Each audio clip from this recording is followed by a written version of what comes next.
Hello there, and welcome to the Sleepy Science Channel. Tonight, we are wandering into a place full of wonder and mystery. The forest can feel familiar by day, but as nighttime falls, it transforms into a different world entirely. After sunset, the forest does not fall asleep. It changes its rhythm.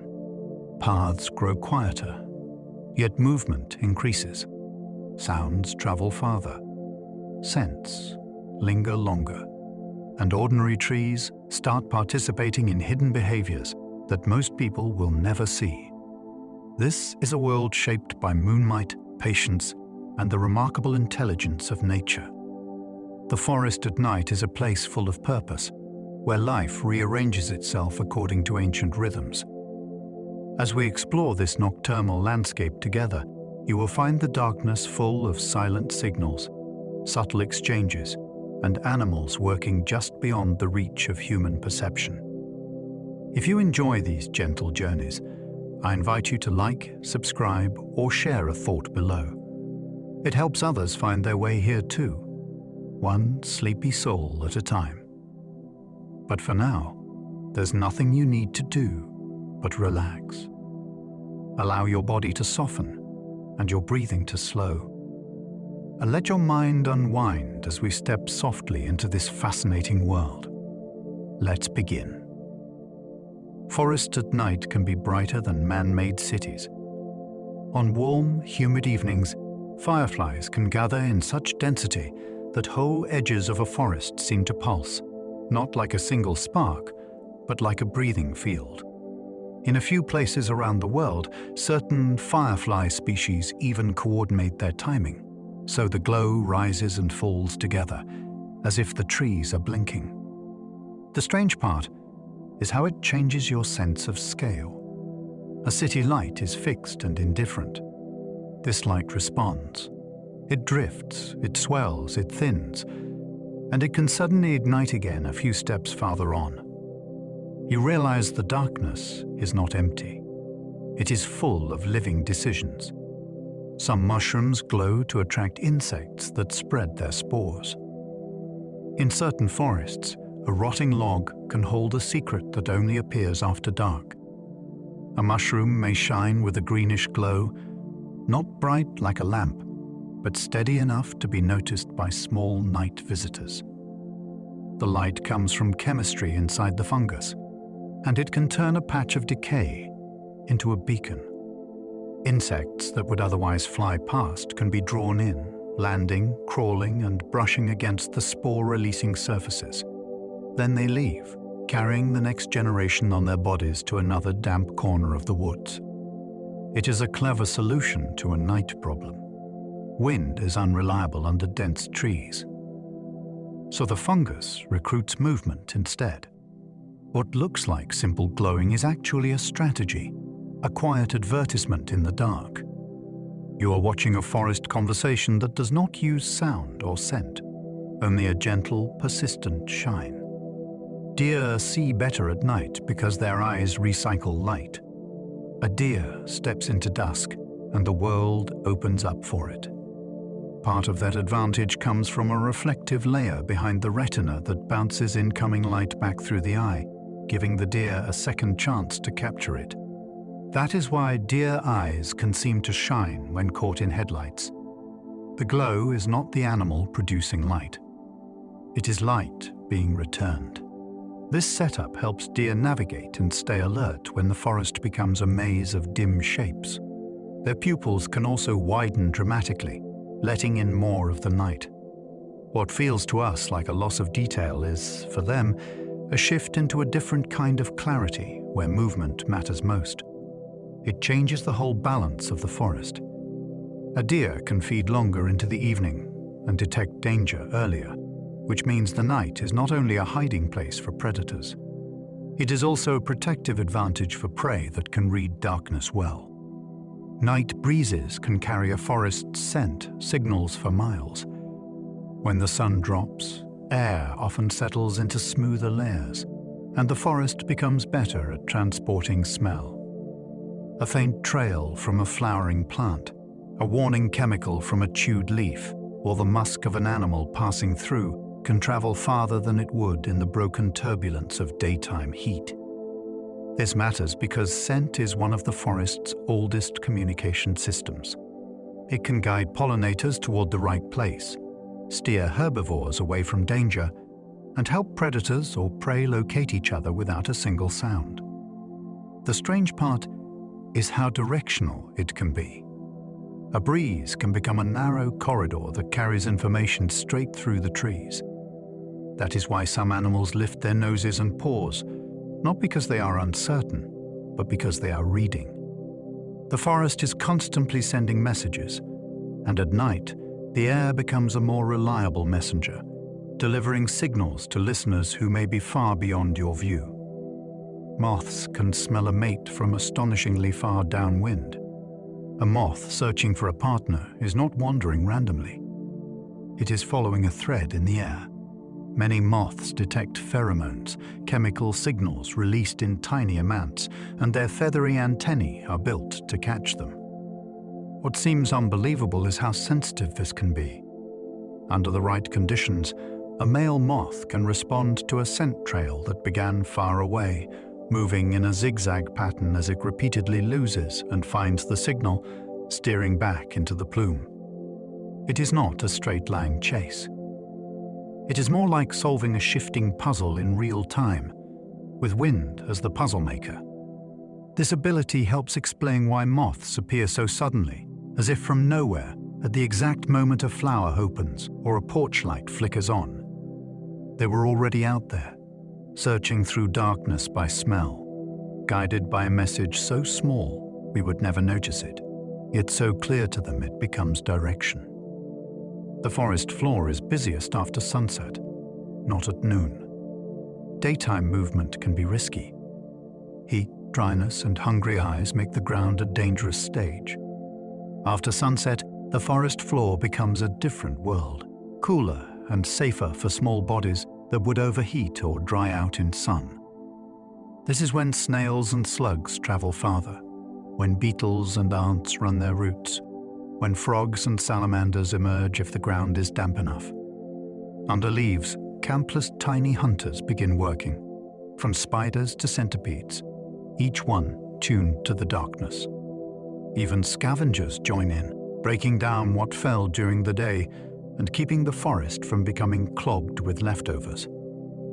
You might walk the same path at noon and think it is quiet, then walk it after dark and realize it is busy, just not in a way that announces itself. The activity is low to the ground, threaded through leaf litter, hidden in moss, and happening right at your feet. At night, the canopy becomes a highway for hidden travelers. The upper branches of a forest can look still from below, but at night they become pathways. Many animals avoid the ground after dark because the forest floor carries its own dangers, so they take to the trees instead. Squirrels can move in quick leaps along familiar routes, and in some forests, gliding mammals can cross gaps without ever touching the ground.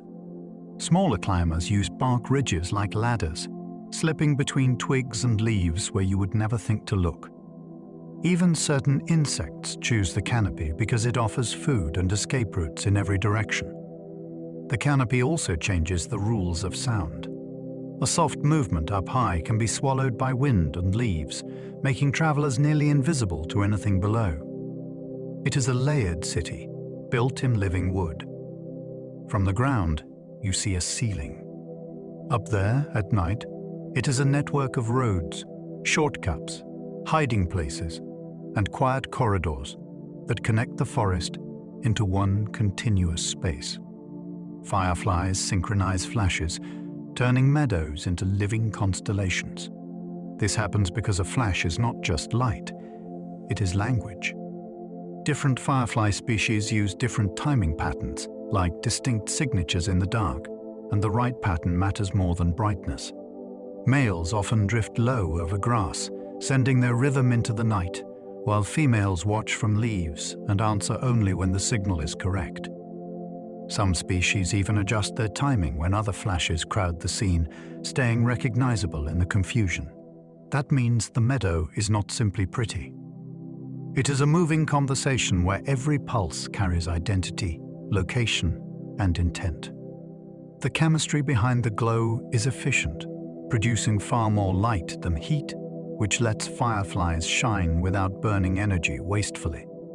When you notice the flashes rising and falling across a field, you are seeing a nighttime courtship system built from precision. Spring peepers time their chorus with temperature like living thermometers.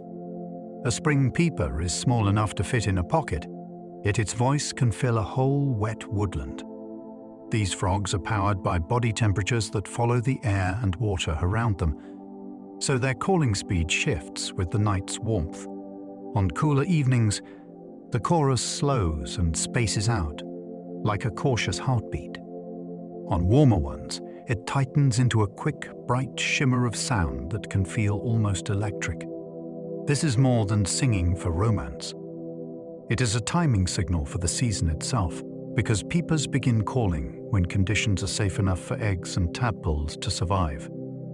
That makes their voices a kind of nightly forecast, announcing that winter's grip is loosening. If you have ever heard that high peeping tone from a dark pond edge, you were listening to temperature translated into music. Katydids sing in species-specific rhythms by private radio stations. Katydid calls can sound like one endless summer noise, until you realize it is a crowded skyline of separate signals.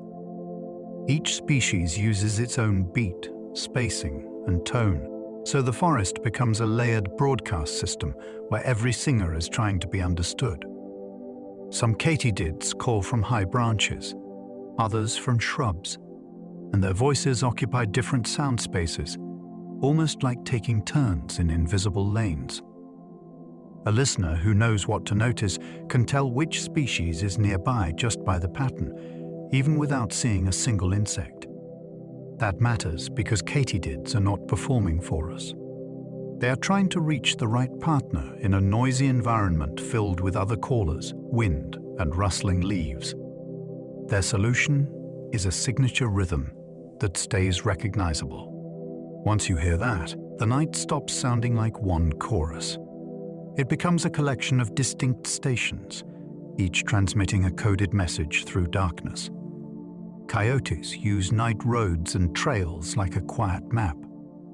A coyote moves through the dark with the confidence of something that has studied the landscape in silence. Roads, game trails, dry creek beds, and fence lines become smooth corridors that save energy and shorten travel time.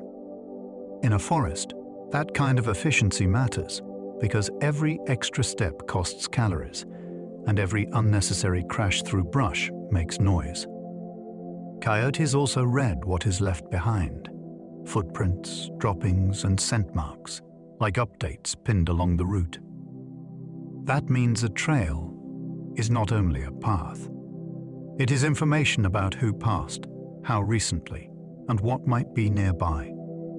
At night, when human activity drops, coyotes often expand their movements, stitching together fields and woods that feel disconnected in daylight. If you have ever heard distant yips and howls echoing across a dark tree line, you are hearing a group keeping track of one another while navigating a shared map that is written into the ground itself. Raccoons can remember complex routes to food for years. A raccoon's paws are incredibly sensitive, and its brain is built for problem-solving that pays off in snacks. When it finds a reliable food source, a fruiting tree, a patch of crayfish, a campsite bin, it does not just visit once and forget. It can learn the safest approach, the quietest climbing route, and the exact spot where a lid gives way, then return later with the same practiced confidence.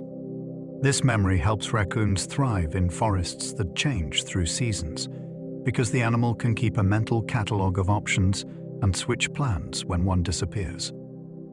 That is why raccoon travel can look purposeful rather than random. It is following remembered routes that worked before. In the dark, that matters even more, because speed and certainty reduce risk. A raccoon that hesitates too long invites trouble. A raccoon that remembers does not need to waste time guessing. Skunks warn with stomps before they ever spray. A skunk's most famous defense is also the one it tries hardest not to use. Spraying costs resources and leaves the skunk vulnerable while it reloads, so the animal begins with a clear set of warnings. It may freeze, raise its tail, and stomp the front feet in sharp, deliberate beats, a sound meant to carry through leaf litter. That stomp is a message that says stop now, while there is still time. Many predators learn to respect it because the consequence is unforgettable. What makes this behavior oddly reassuring is how fair it is. The skunk gives you a chance to back away. It does not rely on surprise. In a night forest where so many dangers are silent, the skunk is almost polite, announcing its boundary with a small drumbeat. If you ever hear quick stomps in the dark and see a tail lift like a flag, the safest move is simple. Leave calmly and let the warning do its job. Porcupines climb higher after dark to feed safely. A porcupine looks slow and awkward on the ground, but in trees, it becomes a patient specialist. After sunset, it may climb into the canopy to reach tender twigs, buds, and inner bark, foods that are safer to eat when fewer predators are watching. Its claws grip surprisingly well, and its heavy body moves with careful confidence along branches that seem too thin to hold it. The climb is not rushed. It is measured because a fall would be costly. Once settled, the porcupine can spend long stretches feeding, almost invisible against dark bark, while its quills discourage most attacks. This nighttime routine also spreads out feeding pressure, since the animal can choose different trees across a wide area, instead of stripping one place repeatedly. If you find fresh chew marks on high branches or bark peeled in narrow strips, you may be seeing the quiet signature of a nocturnal climber that treats the upper forest like a private dining room. Flying squirrels glide tree to tree using moonlight cues. A flying squirrel does not fly like a bird. It launches, spreads a skin membrane between its limbs, and turns a dangerous gap into a controlled glide. At night, this ability is a powerful escape tool, letting the squirrel cross open spaces quickly without dropping to the ground.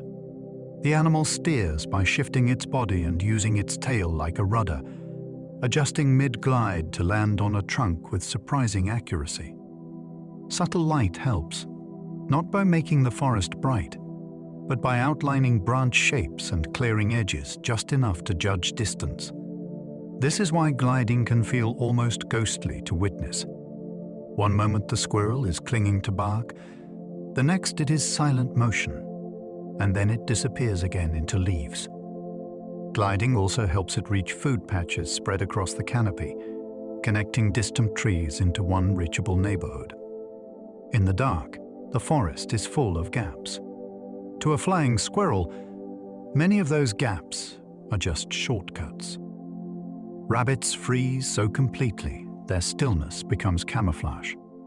A rabbit's best defense is often not speed. It is restraint. When danger is suspected, a rabbit can lock into stillness so total that even its breathing seems quieter. In a forest at night, where predators key in on motion, this can be life-saving. The rabbit's mottled fur blends with dried grasses and leaf litter, and if it does not move, the shape stops announcing itself. This is not a passive trick. It is a deliberate choice, because the urge to bolt too early can reveal the rabbit's location. Waiting is a gamble, but it is often the right one. Some predators will scan and listen, then move on if nothing shifts.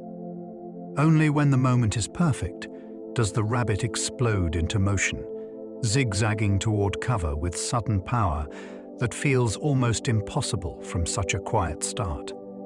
If you have ever walked a trail and only noticed a rabbit when it sprang away, you saw this strategy working. The rabbit was there the whole time, turning silence into safety. Foxes can hear mice moving under snow or leaf litter. A hunting fox is not just listening for squeaks. It is listening for tiny shifts, the soft scratch of claws, the whisper of a body brushing dry leaves, the faint tap of a hurried step. In winter, when snow covers the ground, the fox can still detect motion below the surface, then angle its head, adjust its stance, and commit to a single point, as if it has seen straight through the world. The famous pounce is not a leap of luck. It is a calculated strike guided by sound. Sometimes the fox even jumps higher than seems necessary, bringing its forepaws down like a pin. In a dark forest, this turns the ground into a stage of hidden signals. A mouse thinks it is safely wrapped in cover, but every movement is an announcement. The fox simply knows how to interpret it, and the night becomes clear. Bobcats patrol boundaries nightly, reading scent like a bulletin board. A bobcat does not wander aimlessly. It checks a territory the way a careful neighbor checks locks, moving quietly along edges that matter, ridgelines, creek corridors, and the invisible borders where its world meets another. Along the way, it finds messages left behind by other animals, a scrape in soil, a marked stump, a lingering odor on a low branch. These are not random smells. They are updates about who has passed, how recently, and whether the place is safe. The bobcat adds its own signature too, reinforcing the idea that this ground is claimed. What feels to us like a silent forest is, to the bobcat, crowded with information. Night makes this even more effective because heat and wind often settle, letting scent linger and stay readable. In that darkness, the bobcat becomes a quiet administrator, keeping order without noise, managing space through signals that never need to be spoken. Wolves may travel dozens of miles in a single night.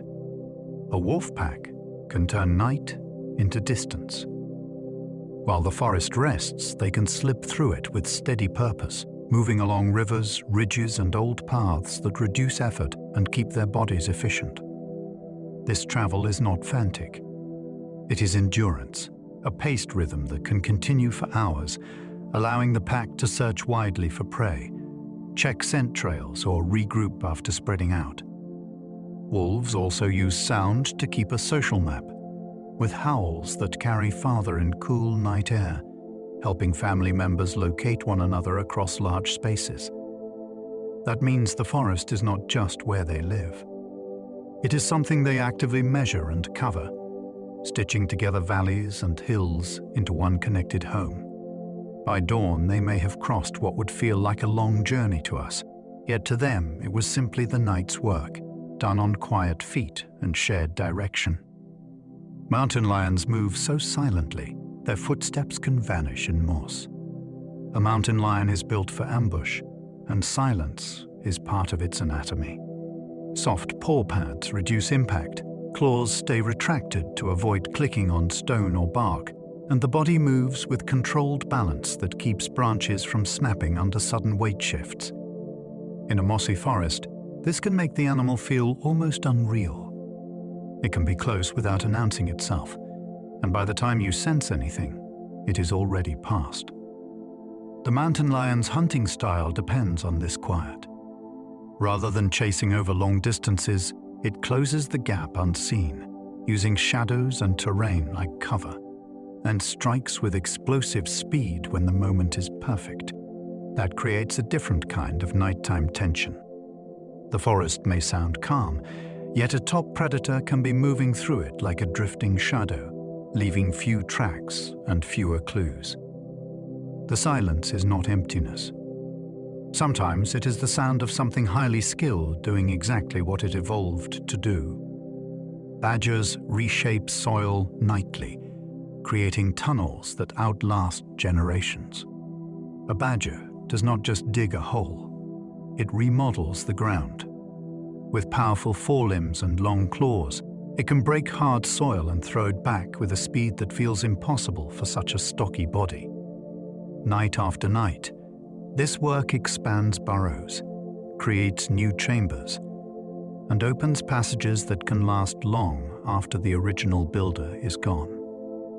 Those tunnels change the forest in quiet ways.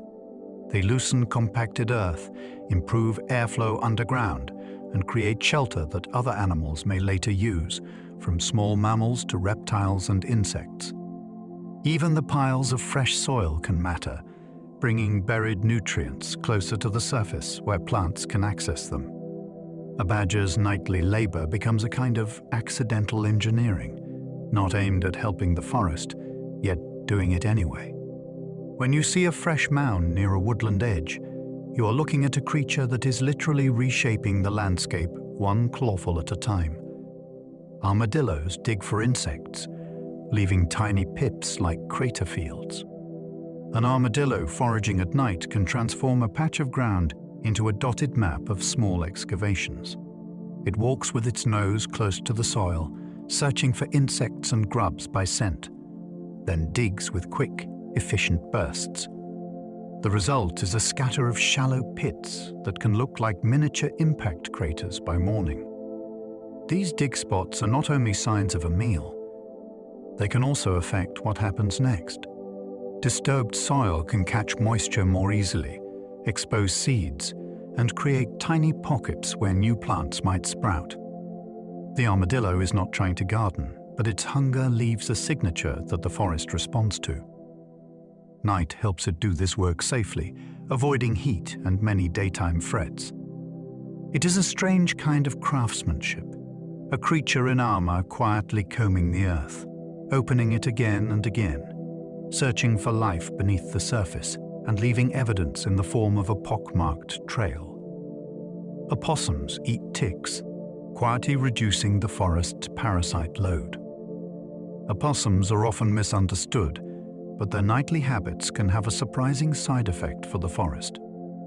As they move through undergrowth, ticks climb onto their fur, and later, during grooming, opossums can consume many of them. This is not a heroic mission. It is simple self-care, but it can reduce the number of ticks that survive to bite other animals.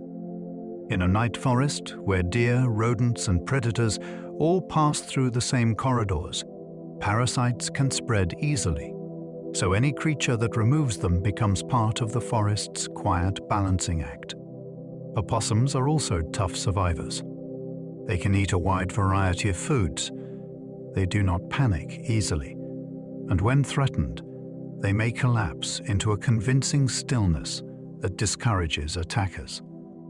Taken together, they become a kind of nighttime cleaner, moving through the shadows and doing small maintenance tasks that most people never see. The forest benefits even if no one applauds. Hedgehogs cruise hedgerows, snuffling out beetles by scent alone. A hedgehog's night is a slow, determined patrol. It moves along edges where leaves gather and insects hide, nose working constantly, picking up chemical hints we would never notice. The snuffling is not cute background noise. It is active searching, a steady process of locating beetles, larvae, and other small prey tucked under litter. When it finds a promising spot, it can push its face into tight spaces, relying on its spines as protection while it feeds. Those spines are not an aggressive weapon. They are a portable shield that lets the hedgehog focus on food instead of fear. Night makes this lifestyle possible. Cooler air prevents overheating, and darkness lowers the risk of being spotted. Over time, hedgehogs can create familiar routes, returning to productive patches like a gardener checking beds. If you ever hear faint rustling near a hedge after dark, it might be a small armored forager, cleaning up insects one careful mouthful at a time. Shrews must eat constantly, turning nights into non-stop hunts. A shrew lives at a frantic pace, not because it is nervous, but because its body burns energy extraordinarily fast. Missing meals is not inconvenient for a shrew. It can be dangerous. That turns the night into a continuous search. a tiny predator weaving through grass stems and leaf litter, sniffing, biting, and moving on. Shrews hunt insects, worms, and small invertebrates, and they can be surprisingly fierce for their size, tackling prey that seems too large for such a small mouth. Some shrews even use high-pitched sounds to help them sense their surroundings in cluttered spaces, giving them an edge in the dark maze at ground level. This non-stop feeding means shrews play a huge role in controlling insect populations, even though most people never see them. Their lives are short, their movements are quick, and their nights are packed with urgency.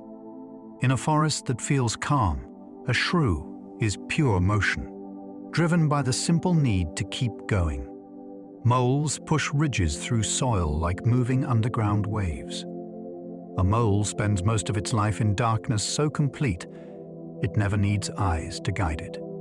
Its world is built from touch and pressure, with a nose that can feel vibrations and forelimbs shaped like powerful shovels.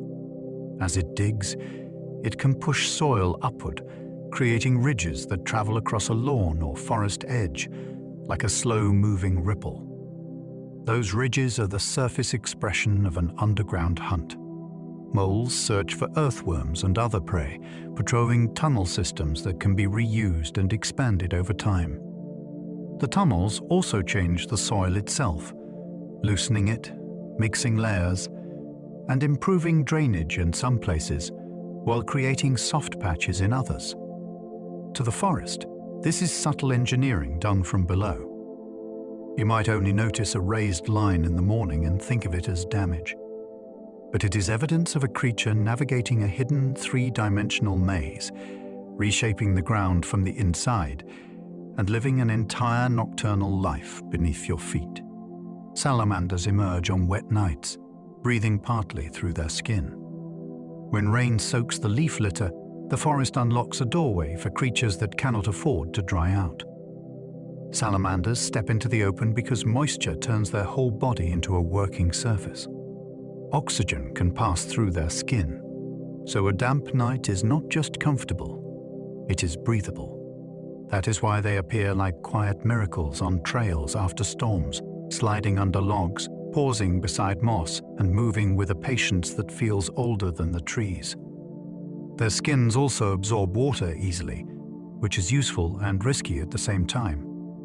A chemical on the ground can matter more to them than to many animals, because their bodies meet the world directly. On wet nights, they hunt small prey along the forest floor, then vanish again by morning, leaving almost no sign that a hidden population just walked among your footsteps. Frogs can drink water through their bellies, not just mouths. A frog does not need to bend down and sip like a mammal. On the underside of its body is a special patch of skin that can absorb water straight from whatever it is sitting on. That means a damp rock, a muddy bank, or a wet patch of leaves can become a water source without any visible action at all. This changes how frogs live at night. They can stay still, remain alert, and rehydrate at the same time, which is perfect for an animal that depends on quick reactions. It also explains why frogs hug the ground so closely, especially in dry spells. Sitting in the right place can be the difference between comfort and danger.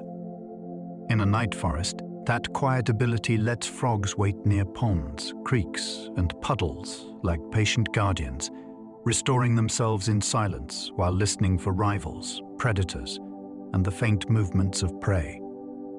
The forest feels calmer when you realize even stillness can be a form of drinking. Snakes sense warm bodies using heat-detecting facial pits. Some snakes do not just see the forest, they feel it glowing. Along their faces are tiny pit organs that can detect infrared heat, allowing them to notice the warmth of a small animal, even when the night hides every shape. In the darkness, a mouse is not only a sound or a shadow. It is a moving pocket of warmth against cooler leaves and soil. This sense creates a second kind of vision, one that does not depend on moonlight. The snake can track where a warm body was moments ago, then adjust its strike with startling precision. It is a reminder that the forest is layered, with different animals experiencing completely different versions of the same night. To us, the ground may look uniform. To a heat-sensing snake, it can look textured with temperature, full of hotspots, fading trails, and sudden opportunities. The darkness does not erase information. It simply changes the kind that matters. Geckos stick to bark using millions of microscopic toe hairs. A gecko can climb a vertical trunk as if gravity is a suggestion. The secret is not glue and not suction. Under each toe are countless microscopic hairs that make close contact with surfaces, creating a gentle attraction at a scale too small to see. This lets a gecko sprint across bark ridges, hang upside down, and stop instantly without slipping. At night, this ability turns the forest into a hunting wall. Insects that hide on trunks and branches can be reached from any angle, and the gecko can approach without the loud scrabble of claws. The feet also release easily, because the gecko peels them away in a smooth motion, like lifting tape, then resets them again. It is movement built from tiny physics, repeated in fast rhythm. When you spot a gecko on a tree after dark, you are watching an animal that has turned microscopic structure into freedom, using the forest's vertical space as confidently as we use the ground. Scorpions glow under ultraviolet light, revealing hidden night hunters. A scorpion can spend a whole night unseen, tucked under bark or stones, then suddenly appear as a bright shape under ultraviolet light. The glow comes from compounds in its outer layer, and it can make a secret hunter look like it is painted in neon. No one is completely sure why this glow exists.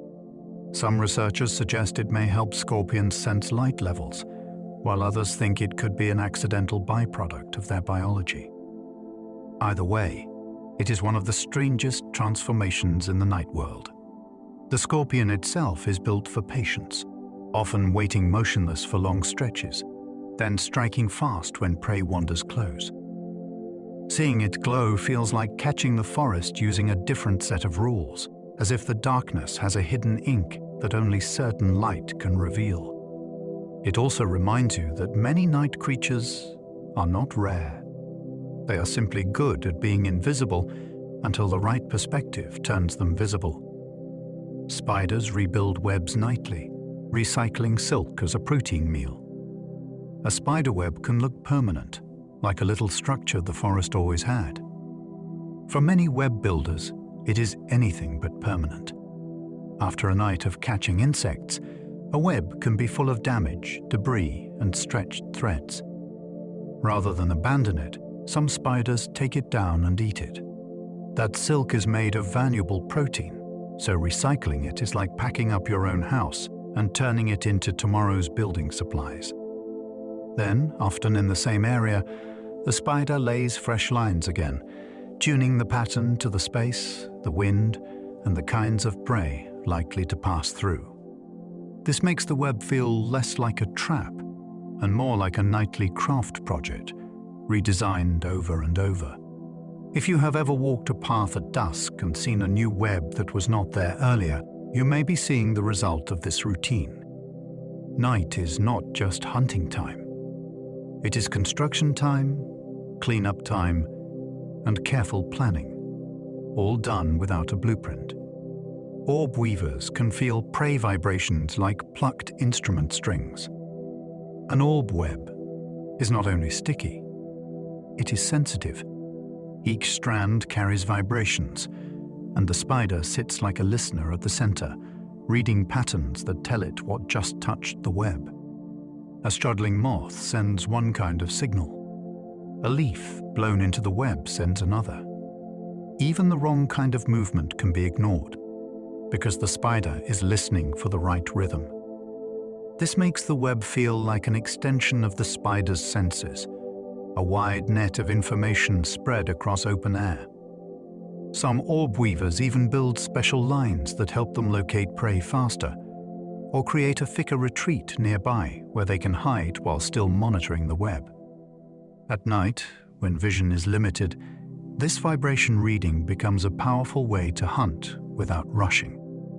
The spider can wait until the message is clear, then move with purpose, crossing threads that would confuse us but feel obvious to it. The web is not just a place. It is a sensor array, tuned to catch stories written in tremors. Jumping spiders see color, even while hunting in dim light. A jumping spider does not rely on a web to catch prey. It stalks and leaps, guided by vision that is unusually sharp for such a small hunter. Some jumping spiders can see color, and their front-facing eyes give them a focused view that helps them judge distance before launching. That means even in dim conditions, they are not simply reacting. They are aiming. You can watch one pivot its body in tiny steps, lining up a jump like a careful athlete, then springing with surprising accuracy. The leap is not blind. It is calculated, and it can be adjusted at the last instant. This kind of hunting makes the forest feel more alive at night because it adds a predator that is active, curious, and observant rather than hidden and passive. Jumping spiders also show behaviors that look almost thoughtful, like pausing to study movement before deciding what to do. The night is full of hunters, but this one hunts with eyes that seem far too advanced for its size, turning tiny scenes on leaves into dramatic chases. Centipedes inject venom through modified legs, not their jaws. A centipede looks like it is made of pure momentum, a long body powered by many legs that can slip through cracks and under bark. Its most surprising feature is its weapon. The venom is delivered through a pair of modified front legs, shaped into grasping fangs that pin prey and inject in the same motion. This gives the centipede an advantage in tight spaces where a jaw bite might be awkward. At night, when small insects and other invertebrates move through the litter, the centipede becomes a fast patrol unit, weaving through tunnels of leaves with sudden bursts of speed. It does not need to be large to be effective. It only needs to arrive first. The venom helps subdue prey quickly, which matters in a world where a meal can escape into a crack in seconds. When you lift a log and see a centipede streak away, you are glimpsing a nocturnal predator designed for close quarters, built to hunt in a maze where reaction time is everything. Millipedes defend themselves with chemicals that smell sharply medicinal. A millipede is not trying to outrun anything. Its strategy is honesty. It advertises that it is a bad meal. When threatened, many millipedes release defensive chemicals that can smell strong and medicinal, a warning that tells predators to reconsider. The message is simple and effective. If you cannot escape quickly, make yourself unpleasant to eat. In the night forest, this allows millipedes to keep doing their real job, which is quietly processing dead plant material. They crawl through damp leaves, breaking down what fell from the canopy, turning bulky litter into smaller pieces that microbes can finish. That makes them part of the forest's recycling system, working in slow motion while faster animals chase and flee above them. Their many legs move in gentle waves, and their armored bodies resist rough surfaces as they travel. If you see one at night, it can feel like a living piece of the forest floor itself, patient and protected, carrying chemistry as its shield and decomposition as its purpose. Leafcutter ants farm fungus underground, feeding their colony like farmers. Leafcutter ants do not eat the leaves they carry. They cut pieces, march them home, and deliver them into chambers where a carefully tended fungus grows. That fungus is the real food, and the ants treat it like a crop that must be protected and fed the right way. Inside the nest, workers chew the leaves into a pulp, plant it like compost, and remove anything that might threaten the garden. Some ants even carry helpful bacteria on their bodies that can suppress harmful mold, like a living medicine cabinet built into the colony. The result is agriculture happening in darkness, underground, with millions of workers maintaining temperature, humidity, and hygiene without ever seeing the sky. A single leaf on the forest floor can become part of the supply chain, transformed into fungal growth that feeds larvae and sustains the entire community. It is a quiet reminder that farming did not begin with humans. The forest invented it long before we did. Termites build climate-controlled towers that breathe like living lungs. A termite mound can look like a strange sculpture, but it is closer to a machine. Inside, termites maintain stable conditions that protect their colony and, in many species, support fungus that helps break down tough plant material. Heat rises, cool air sinks, and the mound's structure guides airflow through corridors like a natural ventilation system. As outside temperatures shift between day and night, the mound can keep its inner spaces within a narrow comfort range, reducing dangerous swings. The termites constantly repair and adjust the walls, opening and sealing tiny passages, tuning the mound the way a builder tunes a house. From the outside, nothing seems to move. Inside, the air is cycling, the humidity is managed, and the colony is working in a protected world of its own. It is one of the most impressive architectural feats in the forest, built grain by insects that never studied engineering, yet solve it anyway. Beetles navigate by the Milky Way in places truly dark. In a forest far from streetlights, the sky can become a map.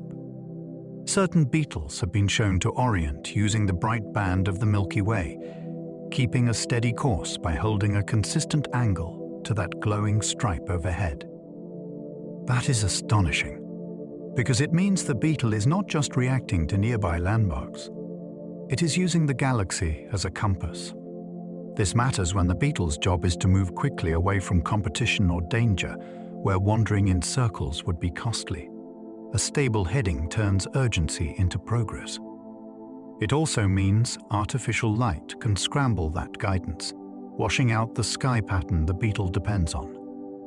Under real darkness, though, the forest floor and the stars are connected, with tiny travelers reading the heavens to make decisions at ground level. When you imagine a beetle steering by starlight, the night stops feeling empty. It starts feeling like a shared space, where even small lives are linked to the vastness above. Dung beetles roll straight lines by reading starlight patterns. A dung beetle's race is a getaway. After forming a ball, it needs to leave fast before rivals steal it, so it picks a direction and commits. Some species can maintain a remarkably straight path at night by using the sky as a reference, including starlight patterns. That means the beetle is not simply pushing and hoping. It is navigating. Researchers have even seen dung beetles climb onto their ball briefly, as if taking a quick sky reading before rolling again, like a traveler checking a compass.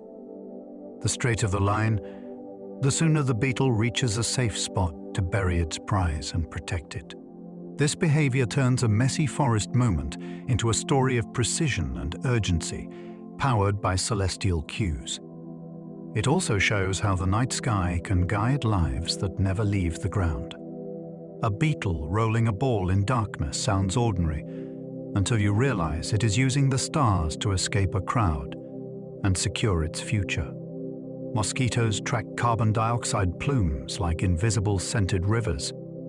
A mosquito does not need to see you clearly to find you. It can follow a drifting ribbon of carbon dioxide from your breath, tracing it through the air like a scent trail that keeps reforming. As it gets closer, it can combine that trail with other cues, including body heat and skin odors, narrowing its search until it finds exactly what it wants. The plume is not a steady arrow. Wind breaks it into patches, so the mosquito flies in a pattern that helps it re-enter the signal each time it slips away. That constant correction is what makes the hunt feel so relentless. In a night forest, This ability guides mosquitoes toward animals hidden under leaves or standing still beside water. It is also why moving air can help you, because strong breezes scatter the plume and make the trail harder to follow. When you realize mosquitoes are tracking invisible gases, the night becomes a place where breath itself can give away your location, even when you think you are perfectly concealed. Moths can detect bat sonar and dive to escape. For a moth, the night is full of hunters, and some of them announce themselves with sound we cannot hear. Many moths have ears tuned to the high frequencies bats use, allowing them to detect danger early enough to react. When that signal appears, the moth may suddenly drop, zigzag, or power dive toward cover, turning a straight flight into chaos. This is not panic. It is strategy, because making movement unpredictable can break a bat's tracking long enough to survive. Some moths even jam the situation by producing their own clicks, adding noise that can interfere with the attacker's targeting. The result is an aerial chase conducted in darkness, guided by sound beyond human hearing, where both sides are making rapid decisions. It is easy to think of moths as fragile, but this is a creature with defenses built for a world of echo hunting. The forest at night is not only about stealth. It is also about countermeasures, evolved over countless encounters you never get to see.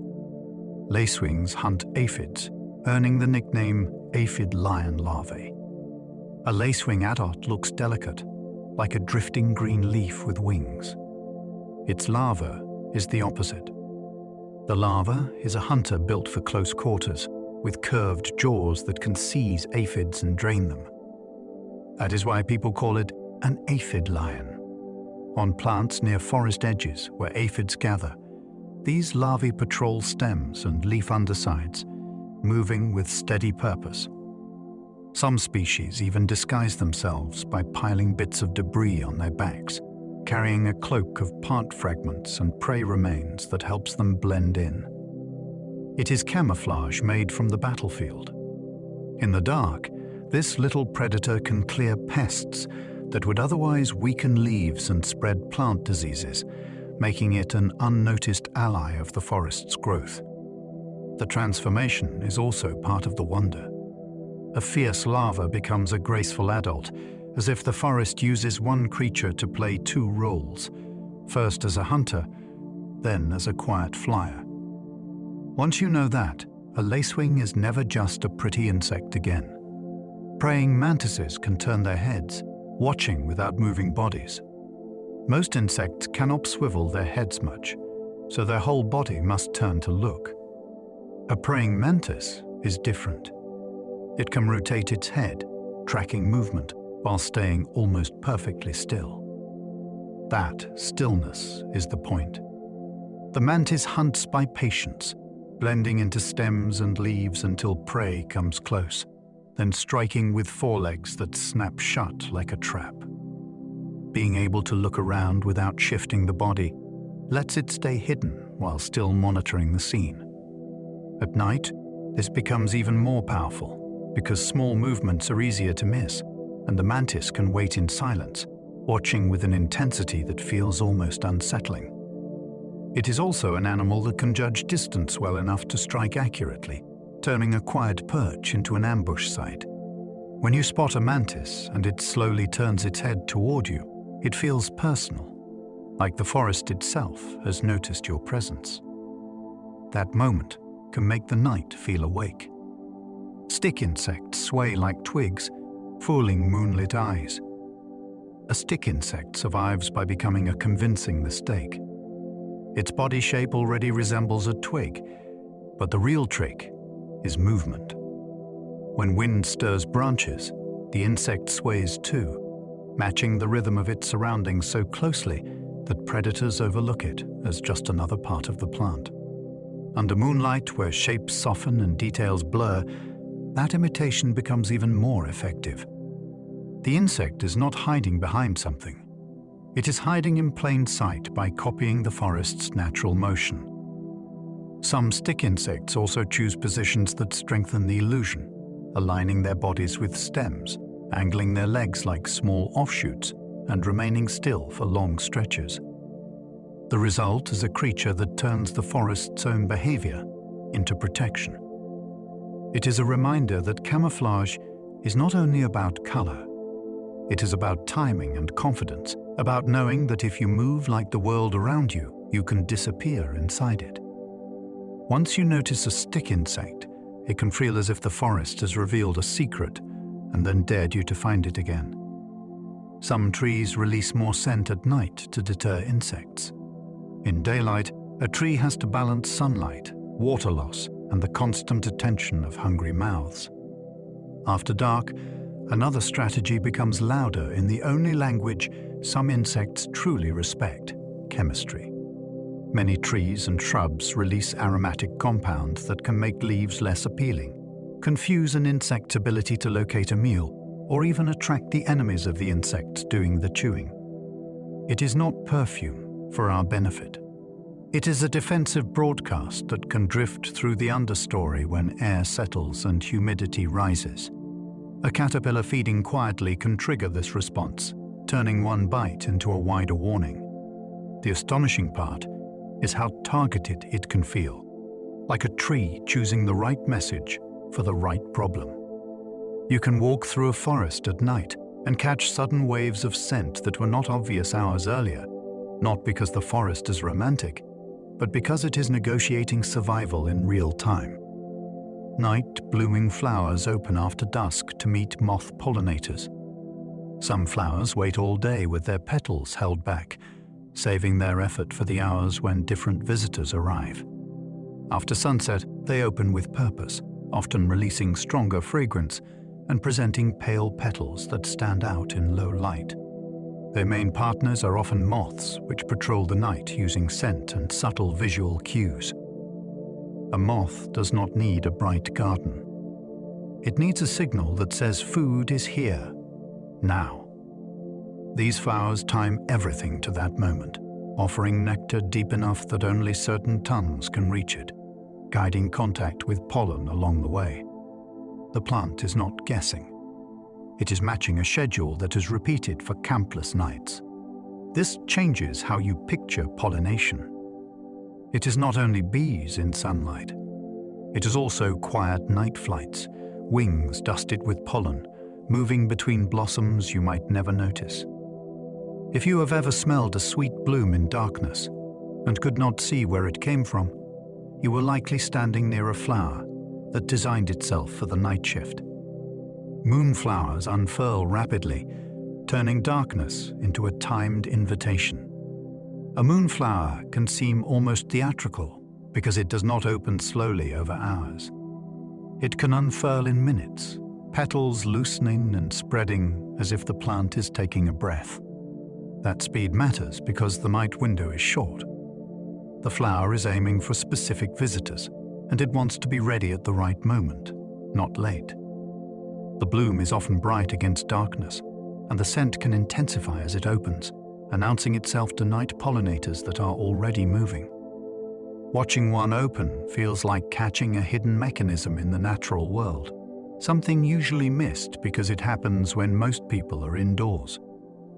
There is also risk in such a bold display. A flower that opens widely becomes easier to find, which is exactly the point, but it also has to handle cooler temperatures and moisture changes that arrive with night air. The moonflower accepts that challenge for one reason. The right guest will arrive, and the plant wants the door open when it does. Cacti bloom at night to avoid daytime water loss. In arid places, daytime can be punishing, with heat pulling moisture from every exposed surface. Some cacti solve this by saving their most delicate work for the dark. Their flowers open at night when temperatures drop, humidity can rise, and the air is gentler on petals and pollen. This timing is also an invitation to nocturnal pollinators, including bats and night-flying insects, which can travel long distances between scattered plants. A cactus bloom can be large and fragrant, like a signal flare that does not rely on bright color alone. Because cacti may live far apart, a night visitor that can move quickly becomes valuable, connecting one plant to another across open terrain. The flower itself is often short-lived, sometimes lasting only a single night, which makes the whole event feel urgent, like the cactus is spending a stored fortune of water and energy for a brief chance at reproduction. In the darkness, the desert does not quiet down. It simply switches to a different set of agreements. Some plants fold leaves at night, like a slow prayer. As evening deepens, certain plants begin to change posture. Leaves that were spread wide during the day slowly lift or fold, altering the plant's shape until it looks like it is closing itself for the night. This movement is not sleep in the way animals sleep, but it is a deliberate shift driven by internal timing and light sensing. Folding can reduce exposure to cold night air, limit moisture loss, or even make it harder for nighttime herbivores to get a comfortable bite. In some species, changing leaf angles can also reduce the chance of damage from heavy dew or overnight rain, helping water run off instead of pooling. What makes it feel magical is the pace. It is slow enough that you rarely notice unless you check twice, yet consistent enough that it happens again and again, like a ritual. A forest at night is full of motion that does not rush. Leaves can move, stems can adjust, and entire plants can reposition themselves without a sound, responding to darkness as if it is a signal in itself. Stomata often open after dark, sipping carbon dioxide safely. A leaf is not sealed. It has tiny pores called stomata that act like valves, opening to take in carbon dioxide and closing to reduce water loss. For many plants, daytime is a trade-off. Opening stomata brings in what photosynthesis needs, but it also lets precious water escape. At night, the pressure eases. Cooler temperatures and calmer air can reduce evaporation, allowing some plants to open their stomata more safely and gather carbon dioxide without paying as high a water cost. In certain plants, this nighttime intake is stored and used later when sunlight returns, letting them keep stomata more closed during the heat of day. It is a quiet strategy that makes the leaf feel less like a simple surface and more like a breathing device with a schedule. In the dark, the plant is still working, not making sugars yet, but preparing, banking resources, and managing risk. The night does not pause plant life. It lets it negotiate. Roots keep growing at night, exploring soil like blind fingers. Roots do not chase light, so their world is always dark. But night can still matter to them. When the surface cools, the plant often loses less water through its leaves, which can help maintain the internal pressure that supports growth. That allows root tips to keep pushing, extending into tiny gaps between grains of soil and around stones, feeling for moisture and nutrients. The growing tip is a sensitive place, releasing substances that influence nearby microbes and responding to chemical hints in the ground. A root is not digging randomly. It is sampling its surroundings and choosing where to invest. This becomes especially important in a forest where water can be patchy and competition is intense. Roots may slip toward damp pockets, follow decaying organic matter, or cluster where nutrients are richer. By morning, you will not see the change, yet the plant has quietly extended its reach. Night after night, that slow exploration builds the hidden architecture that keeps the forest standing. Above ground, the forest seems still. Below, it is searching. Mycorrhizal fungi link trees, moving nutrients between neighbors. Beneath the forest floor, fungi can weave a network of fine threads that connect to tree roots. In this partnership, the fungus can help gather water and minerals that are hard for roots to reach, and in return, it receives sugars made by the tree. What makes it feel like a secret society is how interconnected it can become. Threads may link multiple plants, creating pathways where resources can move depending on supply and demand. A shaded seedling might receive support that helps it survive. A larger tree might gain access to nutrients pulled from a wider area. This is not kindness. It is a living trade system that benefits the fungus too, because a healthier forest means more stable partners. Night matters indirectly because plant sugars are built during daylight and then transported and used around the clock, including after sunset, fueling ongoing exchanges below ground. When you imagine trees as isolated, you miss the deeper story. They can be part of a connected community, with fungi acting as the brokers. The forest at night is not only what moves in shadows, it is also what flows invisibly underground. Fungi recycle fallen wood, turning logs into future soil. A fallen log can look like an ending, but in a forest, it is often a beginning that starts in darkness. Fungi move in first, sending threads through cracks in bark, then breaking down tough wood fibers that most animals cannot digest. As the log softens, it becomes a moist shelter for insects, worms, and countless microbes, each adding their own work to the slow transformation. Over time, the log can hold water like a sponge, feeding nearby plants during dry spells and creating a safer nursery for seedlings that take root on its surface. This is why a decaying log is sometimes called a nurse log. It is not sentimental. It is practical. The wood becomes a platform, a reservoir, and eventually part of the soil itself. At night, when humidity rises and temperatures drop, the surface of the log can stay damp longer, giving fungi and microbes better conditions to keep working. The forest does not waste its fallen giants. It converts them, patiently, into the next generation's foundation. Lichens keep photosynthesizing in low light when moisture returns.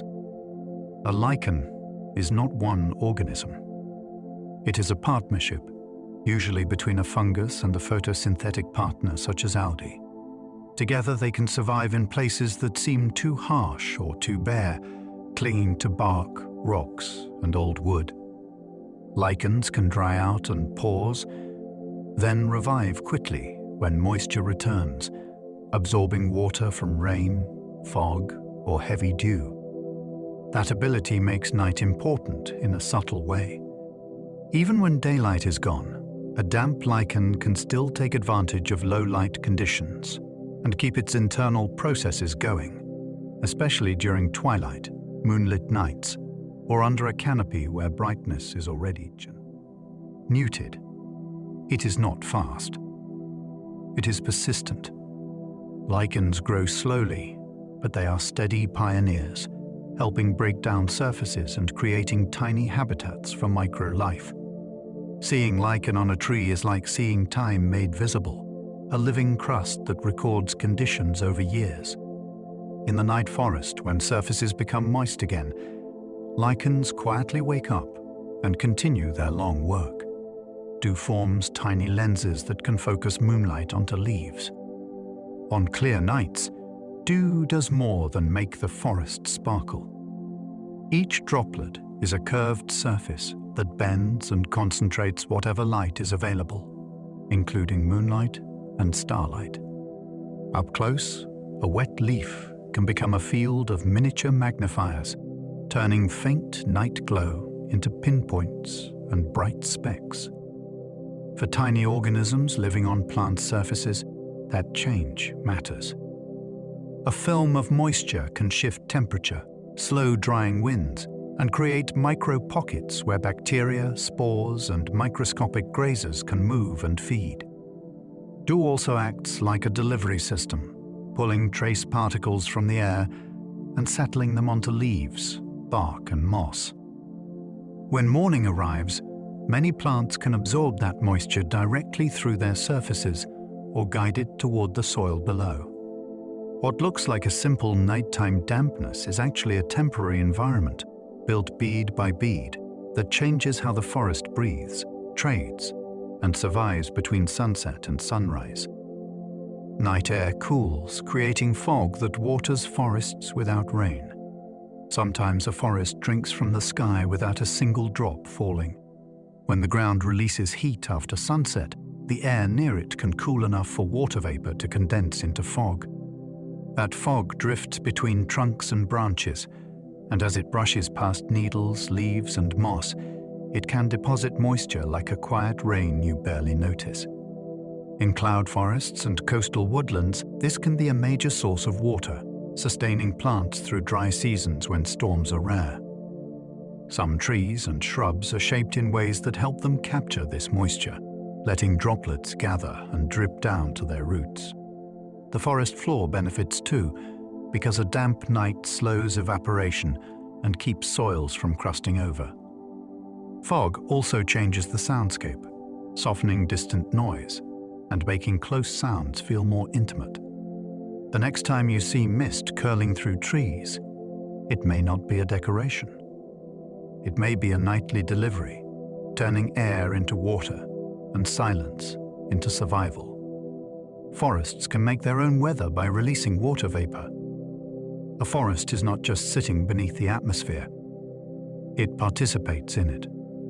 Through transpiration, plants release water vapor from their leaves, and over large areas that vapor can build into humidity that influences clouds and rainfall patterns. In other words, the forest can help load the sky with the ingredients for future rain. This becomes especially powerful in dense regions where countless leaves act like pumps, lifting water from the soil and sending it back upward as invisible vapor. As that moisture rises, it can cool and condense, forming clouds that shade the ground and reduce heat stress, which then helps the forest keep working. It is a feedback loop that makes the forest feel less like scenery and more like infrastructure for the climate around it. Even at night, this process can continue in changing ways, with cooling air and shifting winds redistributing moisture above the canopy. The weather is not only happening to the forest. In many places, the forest is helping write the forecast. Cold air sinks into valleys, forming hidden frost pockets. On calm nights, cold air behaves like water. It flows downhill and pools in low places, settling into valleys and hollows where it can linger until morning. That is how a frost pocket forms, a place where temperatures drop lower than the surrounding slopes even when the wider forest stays above freezing. This can shape what grows where. Tender seedlings may struggle in these cold basins, while hardier plants gain an advantage. It can also affect insects and amphibians that time their activity to temperature, pushing them to the edges of the pocket or delaying movement until conditions improve. For animals, these cold sinks become invisible terrain, like a chilly lake you only feel when you step into it. A hiker might walk downhill and suddenly notice breath turning visible, fingers cooling faster, and grass stiffening with frost while the ridge above remains mild. The forest at night is not uniform.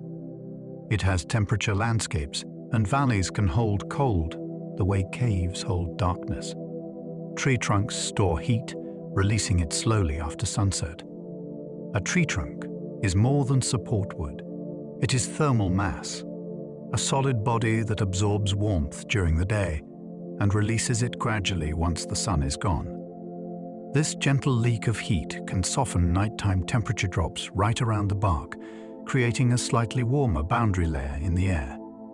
For small creatures, that difference can be meaningful. Insects may cling to bark where the chill is less severe. Tiny spiders and overwintering larvae can benefit from a steadier microclimate. Even mosses and lichens on the trunk experience a different night than plants out on exposed leaves. This heat buffering also helps trees themselves, reducing the shock of rapid cooling that can stress tissues in certain conditions. If you place a hand on the trunk after dusk, it can feel surprisingly alive, not because it is generating heat, but because it is releasing stored warmth like a slow exhale. The forest holds onto daytime longer than you think. and trunks are part of how it does it. Wood creaks at night as temperatures shift its fibers. A quiet forest can still be noisy if you listen for the right kind of sound. As temperatures change after sunset, wood expands and contracts, and that movement can release as creaks, pops, and soft snapping noises. It is not always animals. Sometimes it is physics, a branch adjusting its tension, a trunk settling under its own weight, or a dead limb shifting as it cools. Moisture plays a role too. When humidity rises, wood can absorb water and swell. When air dries, it can tighten again. These subtle changes build stress inside fibers and joints, and eventually something gives just enough to make a sound. The effect can feel eerie because it happens when visibility is low and the imagination wants a cause. But there is a calm truth to it. The forest is a structure made of living materials, constantly responding to temperature and water. Night reveals that response because everything else is quieter. Those creaks are the forest adjusting itself, like a ship settling in the dark. Some pine cones open and close with humidity like living hinges. A pine cone can behave like a tiny machine without any nerves or muscles. Its scales are built from layers that swell differently depending on moisture. When the air is dry, the scales pull apart and the cone opens, making it easier for seeds to escape and ride the wind. When the air is damp, the scales tighten and the cone closes, protecting seeds from falling into wet conditions where they might not travel far or could be damaged. This means a pine cone is quietly reading humidity and responding with movement that looks deliberate. You can even see it happen if you bring a cone indoors, watching it change shape as the air dries. In the forest at night, when humidity often rises, cones may close again, as if the trees are packing away their future until conditions improve. It is a reminder that plant strategies can be mechanical as well as chemical. A pine cone does not need to think to make a good decision. It only needs the right design. Leaf litter insulates soil, buffering nightly temperature swings. The forest floor is often covered in a soft layer of fallen leaves and needles, and that layer acts like a blanket. It traps pockets of air, slows heat loss from the ground, and reduces how sharply soil temperatures swing between day and night. That stability matters because so much life depends on the soil staying within a workable range. Microbes continue breaking down organic matter, roots keep functioning, and small animals can move through the underlayer without facing sudden cold. Leaf litter also holds moisture, shading the soil from drying winds and slowing evaporation. When rain or fog arrives, the litter absorbs and releases water gradually, preventing the surface from turning harsh and crusty. It is easy to see leaves as debris, but in a forest, they are infrastructure. They protect the living skin of the ground. At night, that protection becomes especially important because exposed soil can cool quickly. With litter in place, the forest keeps its underground world steadier, warmer, and more hospitable, while the air above shifts and chills. A single fallen tree becomes a nursery for hundreds of lives. When a tree falls, it does not leave the forest. It changes roles. The log begins to soften as fungi and microbes move in, and that softening invites insects that tunnel, chew, and lay eggs inside protected chambers. Cavities under bark become shelter for beetles, centipedes, and small amphibians that need damp hiding places. As the wood breaks down, it holds water like a sponge, creating a safer surface for mosses to spread and for seedlings to root where competition from grasses is lower. In time, you can find a line of young plants growing right along the length of the log, using it as a moist platform above the ground. Birds may forage along it, peeling bark for larvae, and small mammals may use it as cover while moving. The fallen tree becomes a miniature neighborhood with floors, walls, and food. What looks like an ending is actually a beginning that supports life in many forms, often for years. At night, it can feel especially alive as hidden residents emerge and the log becomes a quiet stage of movement. Streams glow faintly when stirred if bioluminescent microbes are present. In certain places, water can carry living light. If bioluminescent microbes are present, a sudden splash, a swirling stick, or even a passing fish can trigger a brief glow that appears like liquid stars. The light comes from chemical reactions inside the organisms, often linked to stress or movement, and it can turn a dark stream edge into a moment of surprise.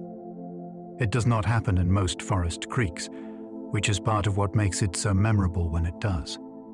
When the glow appears, it can feel like the water is responding to touch, revealing invisible life that was always there. This phenomenon is more common in marine settings, but it can occur in fresh water under certain conditions, especially where the right organisms are present and the environment supports them. If you ever see a faint shimmer in disturbed water at night, the most astonishing part is the scale. A single spark is a single organism. A glowing swirl can be thousands, all lighting at once. The stream becomes a messenger, showing that even darkness can contain its own kind of brightness. Nocturnal birds navigate using stars and the Earth's magnetic field. For a night-flying bird, the world has two compasses running at once. One is overhead, where star patterns rotate in predictable ways. The other is inside, a magnetic sense that can provide direction, even when clouds hide the sky. Young birds learn the star map by watching the night turn, building a reference that later helps them hold a steady heading.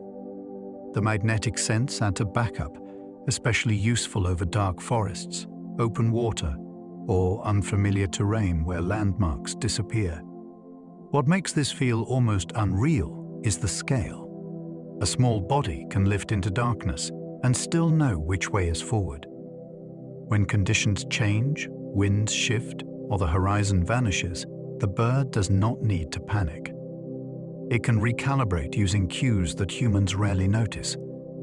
The night becomes a navigable space, not a void, and migration becomes possible because the sky itself contains instructions.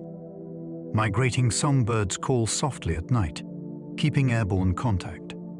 High above the treetops, migrating songbirds often travel in darkness, and they do not do it in silence. Many give short, quiet calls while flying, sounds that can help birds stay loosely connected, avoid collisions, and adjust course together. These calls are not big performances like daytime songs. They are brief check-ins, small signals that say, "I am here and I am moving." On calm nights, people on the ground can sometimes hear these faint notes drifting down, like distant needles of sound. The forest below may seem still, yet there is a flow of travelers overhead, using voice as a safety tool. What is especially fascinating is how the calls can change with conditions. When visibility drops, when flocks mix, when the sky becomes confusing, the night can become more talkative. It turns migration into something social rather than solitary, a moving network held together by tiny sounds in the dark. Nightjars camouflage so well, they look like bark itself. A nightjar can be sitting in plain view and still be nearly impossible to see. Its feathers carry mottled patterns that match leaf litter, cracked wood, and shadowed ground so closely that your eyes slide past it. During the day, it often rests motionless, trusting the disguise, then becomes active at dusk when flying insects rise. The way it hunts adds to the mystery. It can sweep through openings with a wide mouth, catching insects on the wing, then return to a perch without announcing itself. Some nightjars even choose resting spots on branches or the ground that reinforce the illusion, aligning their bodies with the lines and textures around them. This makes the forest feel full of hidden occupants, not because they are rare, but because they are expertly blended. When a nightjar finally moves, the shock is not its speed. It is the realization that your idea of empty space was wrong. Woodcocks perform twilight sky dances, spiraling with twittering wings. A woodcock can turn a quiet clearing into a stage. As twilight arrives, it may launch into the air and begin a looping, spiraling display flight, rising and then descending in a controlled pattern. The sound is part of the performance, with distinct calls and wing noises that can create a thin musical twitter as air passes through specialized feathers. The point is courtship, but the effect is larger than that. It is a reminder that some forest rituals are timed to the border between light and dark, when visibility is low enough to feel safe, yet bright enough for a viewer to notice movement overhead. The woodcock returns to the ground and repeats, sometimes again and again, as if testing the night for the right response. It is easy to imagine forests as purely practical places. Then an animal rises into fading light and dances, making a deliberate spectacle in the hour when most creatures are becoming quiet. Loons call across lakes, using night air to carry sound farther. A loon's voice can travel astonishing distances, especially at night when air layers can become more stable and sound can carry cleanly over water. The call is not random noise. It can be a way to announce presence, maintain spacing, and keep contact across a dark lake where seeing another bird is difficult. On still nights, a single wail can seem to come from everywhere at once, echoing off shorelines and slipping into the trees beyond the water's edge. That effect can feel haunting, but there is a practical core to it. A lake at night is full of uncertainty, and sound becomes the safest way to communicate without moving closer. The loon's calls can also help define territory during breeding season, turning the lake into a mapped space made of voices rather than borders you can see. When you hear a loon after dark, you are listening to a bird using acoustics as a navigation tool, shaping the night with sound. Owls have asymmetrical ears that locate prey with precision. Some owls have ears positioned slightly unevenly on the head, not as a mistake, but as an advantage. This asymmetry helps the owl compare tiny differences in the timing and loudness of sound arriving at each ear. With that information, it can determine direction and even height, building a three-dimensional sense of where a noise originated. The owl's facial disc, the rounded face shape, helps funnel sound toward those ears, focusing the night the way a dish focuses a signal. The result is a hunter that can sit quietly and still know what is happening under grass or leaves. A small rustle becomes a coordinate. A brief scratch becomes a location. The owl can then turn its head with deliberate control, aligning its strike with a place you would not even notice. This does not make the forest cruel. It makes it precise. In the dark, survival often belongs to the animal that can measure the world without seeing it. Barn owls can hunt in near total darkness by hearing. A barn owl's flight can be so quiet, it feels like it is gliding through a dream. Soft feather edges reduce the noise of air moving over the wings, which matters because the owl needs to hear while it hunts. In very low light, it can rely heavily on sound to find prey, listening for movement in grass or along the edges of fields and forest openings. The owl may hover briefly, tilt its head, and then drop in a clean, controlled descent. What makes this truly captivating is how little drama it needs.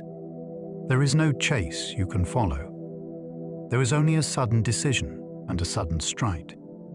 The owl's heart and muscles are doing intense work, yet the scene can look calm. Afterward, it may swallow prey whole and later regurgitate a pellet of bones and fur, leaving a record of the night's hunting in a compact package. An animal that can read darkness by sound alone turns the night into usable space, not an obstacle. Great horned owls can take prey heavier than they are. A great horned owl carries a reputation for power, and it earns it. Its grip can be extraordinarily strong, allowing it to seize and hold struggling prey with a force that surprises even experienced observers. Because of that strength, it can sometimes take animals that rival its own weight, especially when the prey is caught off balance and the owl uses momentum and surprise. This changes the hierarchy of the night. Many creatures that feel safe from smaller hunters must still respect an owl that can arrive silently from above. Great horned owls are also adaptable, living in many habitats and adjusting their hunting to what is available, which makes them steady presences across wide regions. Their deep hoots can define a nighttime landscape, signaling ownership and presence without any visible movement. If you have ever heard that low, confident call and felt a shift in the air, it is because you are hearing a predator that does not need to advertise speed. It advertises certainty. Some bats hibernate in caves, slowing heartbeats to survive winter. When winter removes insects from the air, many bats face a simple problem with a hard answer. They cannot eat enough to stay active, so they shift into hibernation, often choosing caves or other sheltered places where temperature and humidity remain relatively stable. Inside that stillness, their metabolism drops dramatically. Heartbeats slow. Breathing becomes infrequent. Body temperature falls closer to the surrounding air. This is not sleep in the cozy sense. It is energy math, a way to stretch stored fat across months when hunting is impossible. The cave becomes a savings account, protecting the bat from wind, sudden freezes, and frequent disturbance. Yet hibernation is not a perfect pause. Bats may occasionally rouse, burn precious energy, then settle again, which is why calm, undisturbed shelters matter so much. Thinking about a bat hanging through winter, alive but almost stopped, makes the forest feel larger than seasons. Night is not only an active world, it is also a world that can wait. Vampire bats share meals, feeding hungry friends by regurgitation. For a vampire bat, missing a meal can be dangerous because blood digestion and energy needs run on a tight schedule. That pressure has led to one of the most striking social behaviors in the night world. Individuals sometimes share food with roostmates by regurgitating a portion of what they consumed, effectively rescuing a hungry bat that failed to feed. This is not charity without pattern. Sharing tends to occur among bats that recognize each other and have a history of cooperation, building trust over time. In the darkness of a roost, a meal becomes more than nutrition. It becomes social glue. The group benefits because helping a neighbor today increases the chance of being helped later, and because stable roostmates make a safer community. It is a reminder that night animals are not all solitary shadows. Some live inside relationships, memories, and quiet bargains. When you imagine a bat feeding another bat, you are seeing survival shaped not only by teeth and flight, but by connection. Wolves and coyotes sometimes avoid each other by timing activity. In the same forest, two hunters can share space without constantly fighting, simply by using different hours. Where wolves are present, coyotes often shift their routines, becoming more active when wolves are less likely to be nearby, or choosing different travel windows along the same valleys and ridges. This is not kindness. It is risk management. A coyote that blunders into a wolf encounter can pay a heavy price, so the safest strategy is to treat time like a fence. The forest night becomes divided into appointments, with one predator claiming certain stretches of darkness and another slipping through later. Sometimes this timing changes with seasons, prey movement, or the presence of pups that need extra protection. What looks to us like a simple night landscape is actually a schedule shaped by tension and memory. You are not only walking through trees, You are walking through invisible calendars that animals keep with their bodies. Small rodents change routes nightly to confuse predators. A mouse that repeats the same path becomes predictable, and in a night forest, predictability is an invitation. Many small rodents reduce danger by varying their routes, switching which logs they run along, which tunnel gaps they use, and which cover patches they trust on any given night. This makes it harder for predators to set up reliable ambush points. The rodent is not trying to be clever in a human sense. It is practicing survival through uncertainty. Even a small detour can matter, because scent, sound, and footprints can build patterns that predators learn. By changing routes, rodents keep those patterns blurry. This also reshapes the forest's hidden traffic. Seed carrying, foraging, and quick dashes between shelter spots become scattered across the landscape instead of concentrated in one corridor. If you ever watch a mouse appear and vanish in different places along the same trail, you may be witnessing a strategy that turns randomness into armor. In the dark, being hard to predict can be the strongest shield. Many insects avoid moonlight, staying safer in shadow. Moonlight can feel gentle to us, but for many insects, it is exposure. Bright nights make movement easier for visual hunters, so some insects change behavior when the moon is strong, staying closer to cover, flying lower, or delaying activity until clouds or canopy shade reduces the ND. Glow. The forest becomes a patchwork of safe zones, with deeper shadows functioning like shelter. This is one reason a moonlit clearing can seem strangely quiet compared to a darker corridor under branches.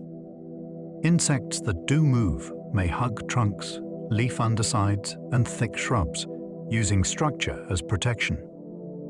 It is a reminder that light is not always a gift.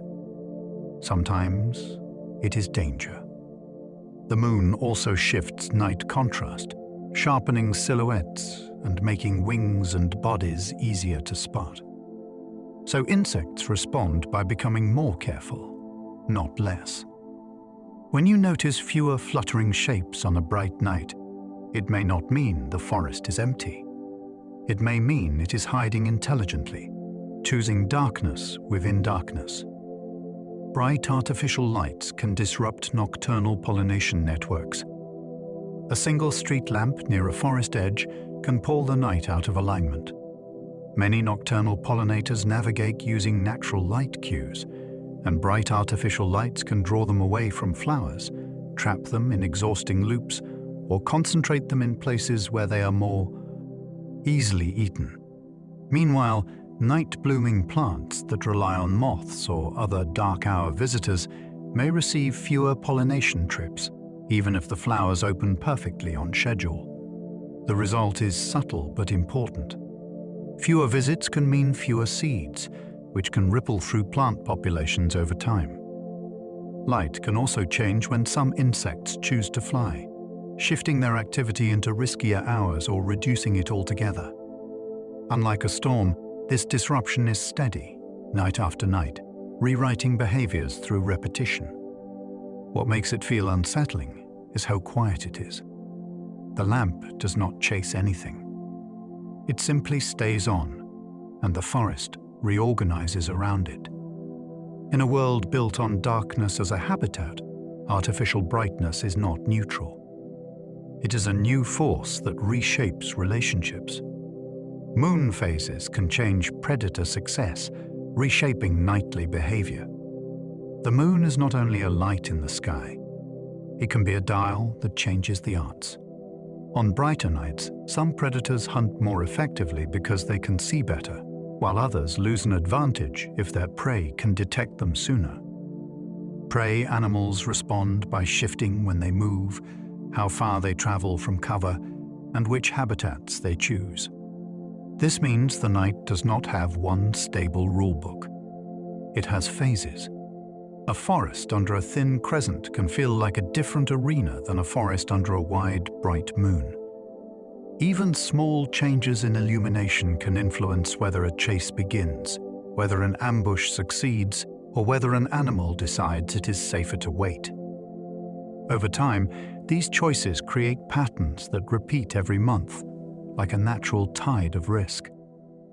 The most fascinating part is how many lives are tuned to this rhythm without ever looking up. The sky changes, and the forest answers, not with words, but with movement.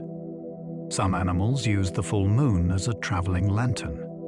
For certain night travelers, a bright moon is a useful tool. It can reveal obstacles, outline trails, and make longer journeys possible without constant stops to reassess the terrain.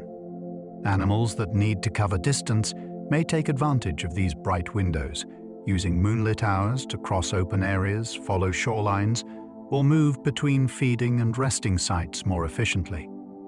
The moon becomes a kind of natural headlamp that costs no energy to carry. This does not mean the night becomes safe. It means it becomes usable in a different way. Under strong moonlight, landmarks sharpen. A fallen log is easier to step over. A narrow path is easier to hold. Even the edges of water or steep slopes can be judged more accurately. In forests with broken canopy, moonbeams can create lit corridors that shift as the moon moves, offering brief, clear routes through tangled places. When you picture a night animal choosing to travel on a bright night, you are seeing planning, not luck. The forest offers light sometimes, and some animals spend it like a resource. Others hide more during full moons, treating light as danger. For many animals, moonlight does not feel like help. It feels like being seen. A full moon can sharpen outlines and reduce the protective blur of darkness, making small bodies more noticeable to owls, foxes, and other hunters that rely on vision. So some prey animals respond by limiting movement, feeding closer to cover, or waiting for darker hours before crossing open ground. The forest then develops a different mood. It can seem quieter not because fewer animals exist, but because more of them are choosing stillness. This choice has consequences. Less foraging time can mean more hunger later, so the decision to hide is a trade, not a comfort. Some species compensate by feeding more on darker nights, creating a rhythm where risk and appetite take turns. Moonlight can also change where animals feel safe, pushing them into denser brush, deeper hollows, or closer to trunks that break up their silhouettes. When the moon is bright and the forest feels strangely paused, you may be witnessing caution in action. The light is beautiful, but beauty can be exposed. Night rain awakens earthworms, pulling them onto the surface to feed. After rain, the forest floor can come alive in a way you can almost feel under your shoes. Earthworms often surface when the ground is wet, because moisture makes it safer for them to travel and feed without drying out. Wet conditions also allow them to move across the surface more easily, reaching new patches of leaf litter and organic material. This matters because earthworms are quiet recyclers, pulling dead plant matter into the soil and breaking it down into forms other life can use. A rainy night can turn that work into a busy shift, with worms appearing along paths, near puddles, and beside logs where detritus collects. Their movement also attracts attention. Many animals, from birds at dawn to night hunters, take advantage of this surface activity as a reliable meal opportunity.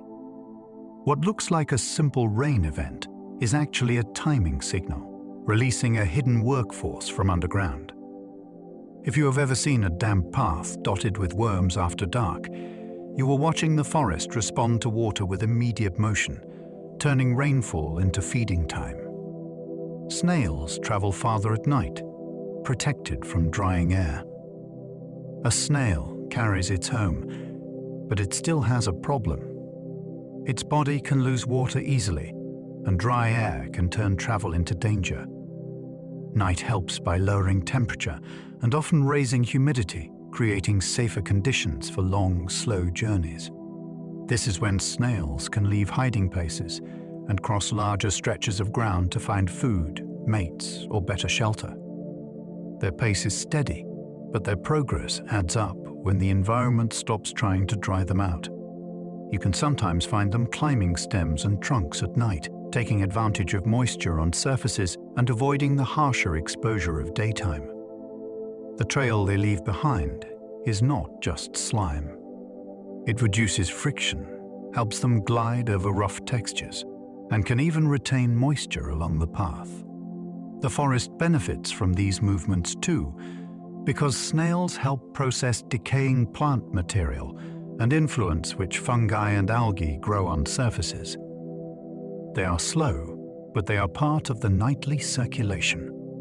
In the dark, the forest is not only fast hunters and swift wings, it is also quiet travelers making careful distance. Slugs leave chemical trails that other slugs can follow. A slug may look like it is simply wandering, but its movement can leave information behind. As it glides, it deposits a mucus trail that can contain chemical cues, and other slugs can detect and follow these paths. This can help them find food sources, locate suitable shelters, or even track toward potential mates without needing to search blindly across the entire forest floor. The trail also improves travel for the slug that made it, creating a smoother route across rough ground, bark, or stone. On a damp night, these trails can last long enough to guide movement like faint glowing lines, except the glow is only for those who can taste it with their bodies. This turns the forest floor into a network of soft pathways that come and go with moisture. It is communication that looks like residue, a message written in a substance most people would rather avoid. Yet for slugs, it is a navigation tool and a social link. When you notice a slug at night, you are seeing a creature that leaves a map behind as it moves, connecting its present steps to future visitors. The forest's soil breathes carbon dioxide, rising more at night. After sunset, the forest floor can quietly fill with an invisible tide. Roots keep respiring, microbes keep digesting, and both release carbon dioxide as they do their work. When the air goes still, that gas can linger close to the ground instead of mixing upward, especially in low spots where cool air settles. That is why scientists often measure soil respiration at night as well as day, because the balance shifts with temperature, moisture, and calm conditions. A warm, damp evening can make the soil feel almost alive in a way you cannot see, only detect with instruments. It is not a sign of trouble on its own. It is the cost of running a living system that is constantly rebuilding itself from dead leaves and sugars made earlier. The forest is never off. Even in darkness, the ground is quietly exhaling. Underground, roots trade sugars for minerals with fungal partners. A root tip is not just a straw for water. It is a trading post. Fungal threads can reach into tiny soil pores that roots cannot enter, gathering nutrients like phosphorus and nitrogen, then delivering them at the root surface. In return, the plant pays in sugars, a currency produced in leaves and shipped downward like night-to payroll. This exchange can be surprisingly selective. Plants can send more carbon to partners that deliver more nutrients and reduce support to those that do not, creating a kind of biological marketplace. The fungi benefit too, because sugar lets them expand their network and survive lean times. What makes this fascinating is that the negotiation happens without brains, yet it still has consequences. A seedling in poor soil can survive because its fungal partners widen its reach. A mature tree can grow faster because it is outsourcing mining to an underground workforce. When you walk through a forest at night, you are above a commerce system that never closes. Fallen leaves feed microbes that power the entire forest cycle. A leaf that drops to the ground is not litter.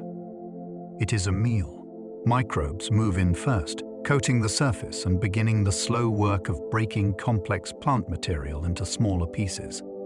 That process releases nutrients back into the soil, turning last season's growth into next season's supply. The leaf layer also becomes a buffet for tiny grazers that feed on the microbes themselves, creating a whole food web built on decay. If you could shrink down and stand inside that layer at night, you would find constant activity, enzymes dissolving structures, microscopic bodies dividing and spreading, and chemical byproducts drifting through damp air pockets. This is how forests avoid drowning in their own success. Trees make vast amounts of organic matter, then the ground community dismantles it and recycles it.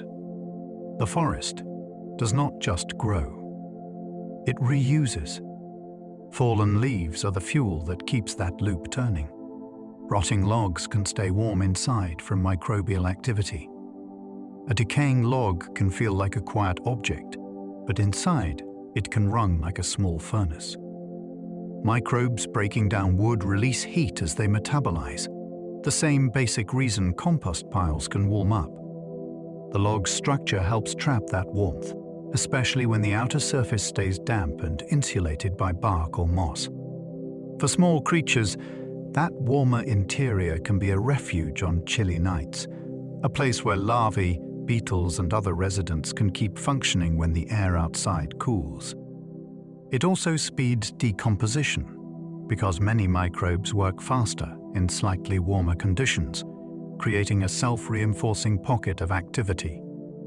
If you crack open a rotting log, the smell is part of the evidence, earthy and intense, like the forest's hidden kitchen. What looks like dead wood is actually a busy reactor, converting tough fibers into soil ingredients while generating a faint, steady warmth that you would never expect from something lying still. Some beetle larvae live in wood for years before emerging. A beetle can spend most of its life as a hidden worker inside a tree.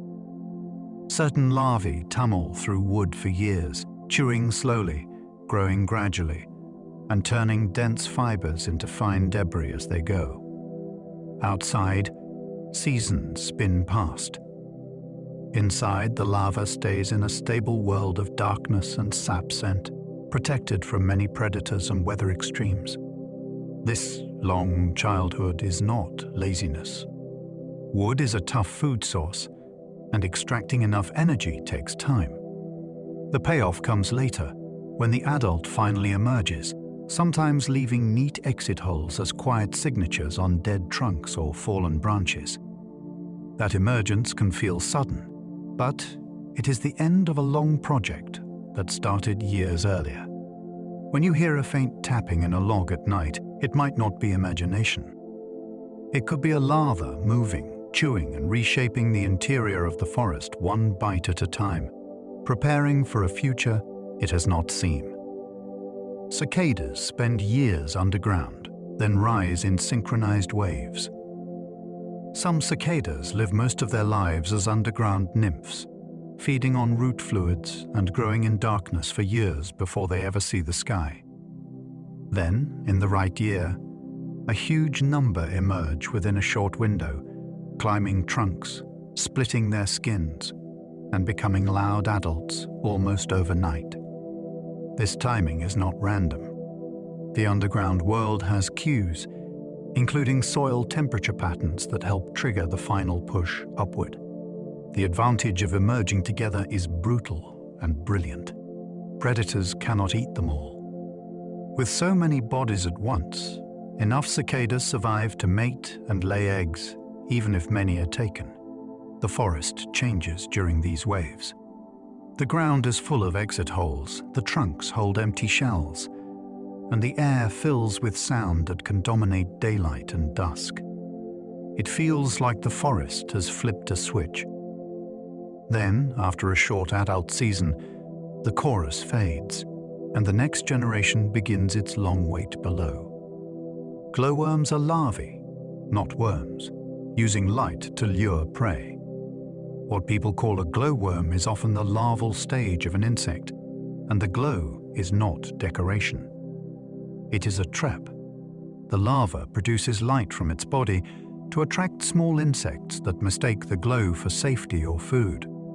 In some species, the larva even uses sticky threads or ambush tactics to seize what arrives, turning curiosity into a meal. This makes the forest night feel like it contains its own tiny fishing lanterns, set out by predators you would never notice otherwise. The glow can be steady and patient, holding in place while the rest of the forest moves around it. That patience is part of the strategy. Prey does not have to be chased if it can be invited. When you spot a pinpoint of greenish light near the ground, it is easy to think it is magic. It is actually a hunting method refined by evolution, using light as bait in a world where most creatures assume darkness is safer. Some beetles click and flip themselves upright using a springy joint. A tick beetle has a built-in emergency lever. When it ends up on its back, it can arch its body, lock a spine-like structure against a groove, then release it suddenly. The snap launches the beetle into the air with an audible click, often flipping it back onto its feet. This is not just a party trick. On the forest floor, being stuck upside down is dangerous, especially at night when hunters are active and escape routes matter. The jump can also startle predators, buying the beetle a fraction of a second to scurry into cover. What is fascinating is how mechanical it is, like a living spring trap that the beetle can reset and use repeatedly. The beetle does not need long legs or strong wings to solve the problem. It needs leverage and timing. If you ever hear a sharp click near leaf litter and see something hop, you may have just watched a survival tool in action, powered by body design rather than muscle strength. Antlion larvae build sand pits, trapping ants with avalanches. An antlion larva is a patient architect that hunts by making the ground unstable. It digs a funnel-shaped pit in loose sand or dry soil, then hides at the bottom with only jaws visible.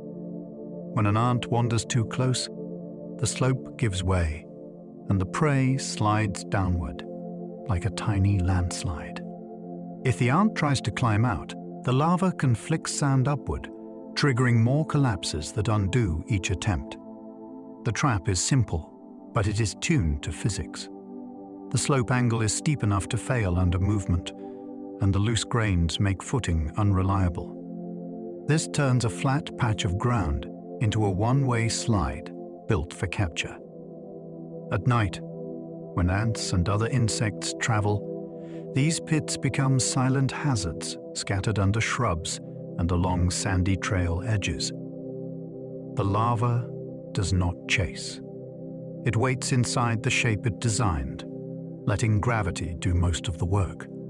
If you look closely in the right place, you can find a field of tiny funnels and realize the forest has hunters that build their weapons into the ground itself. Scavengers clean the forest nightly, preventing disease from spreading.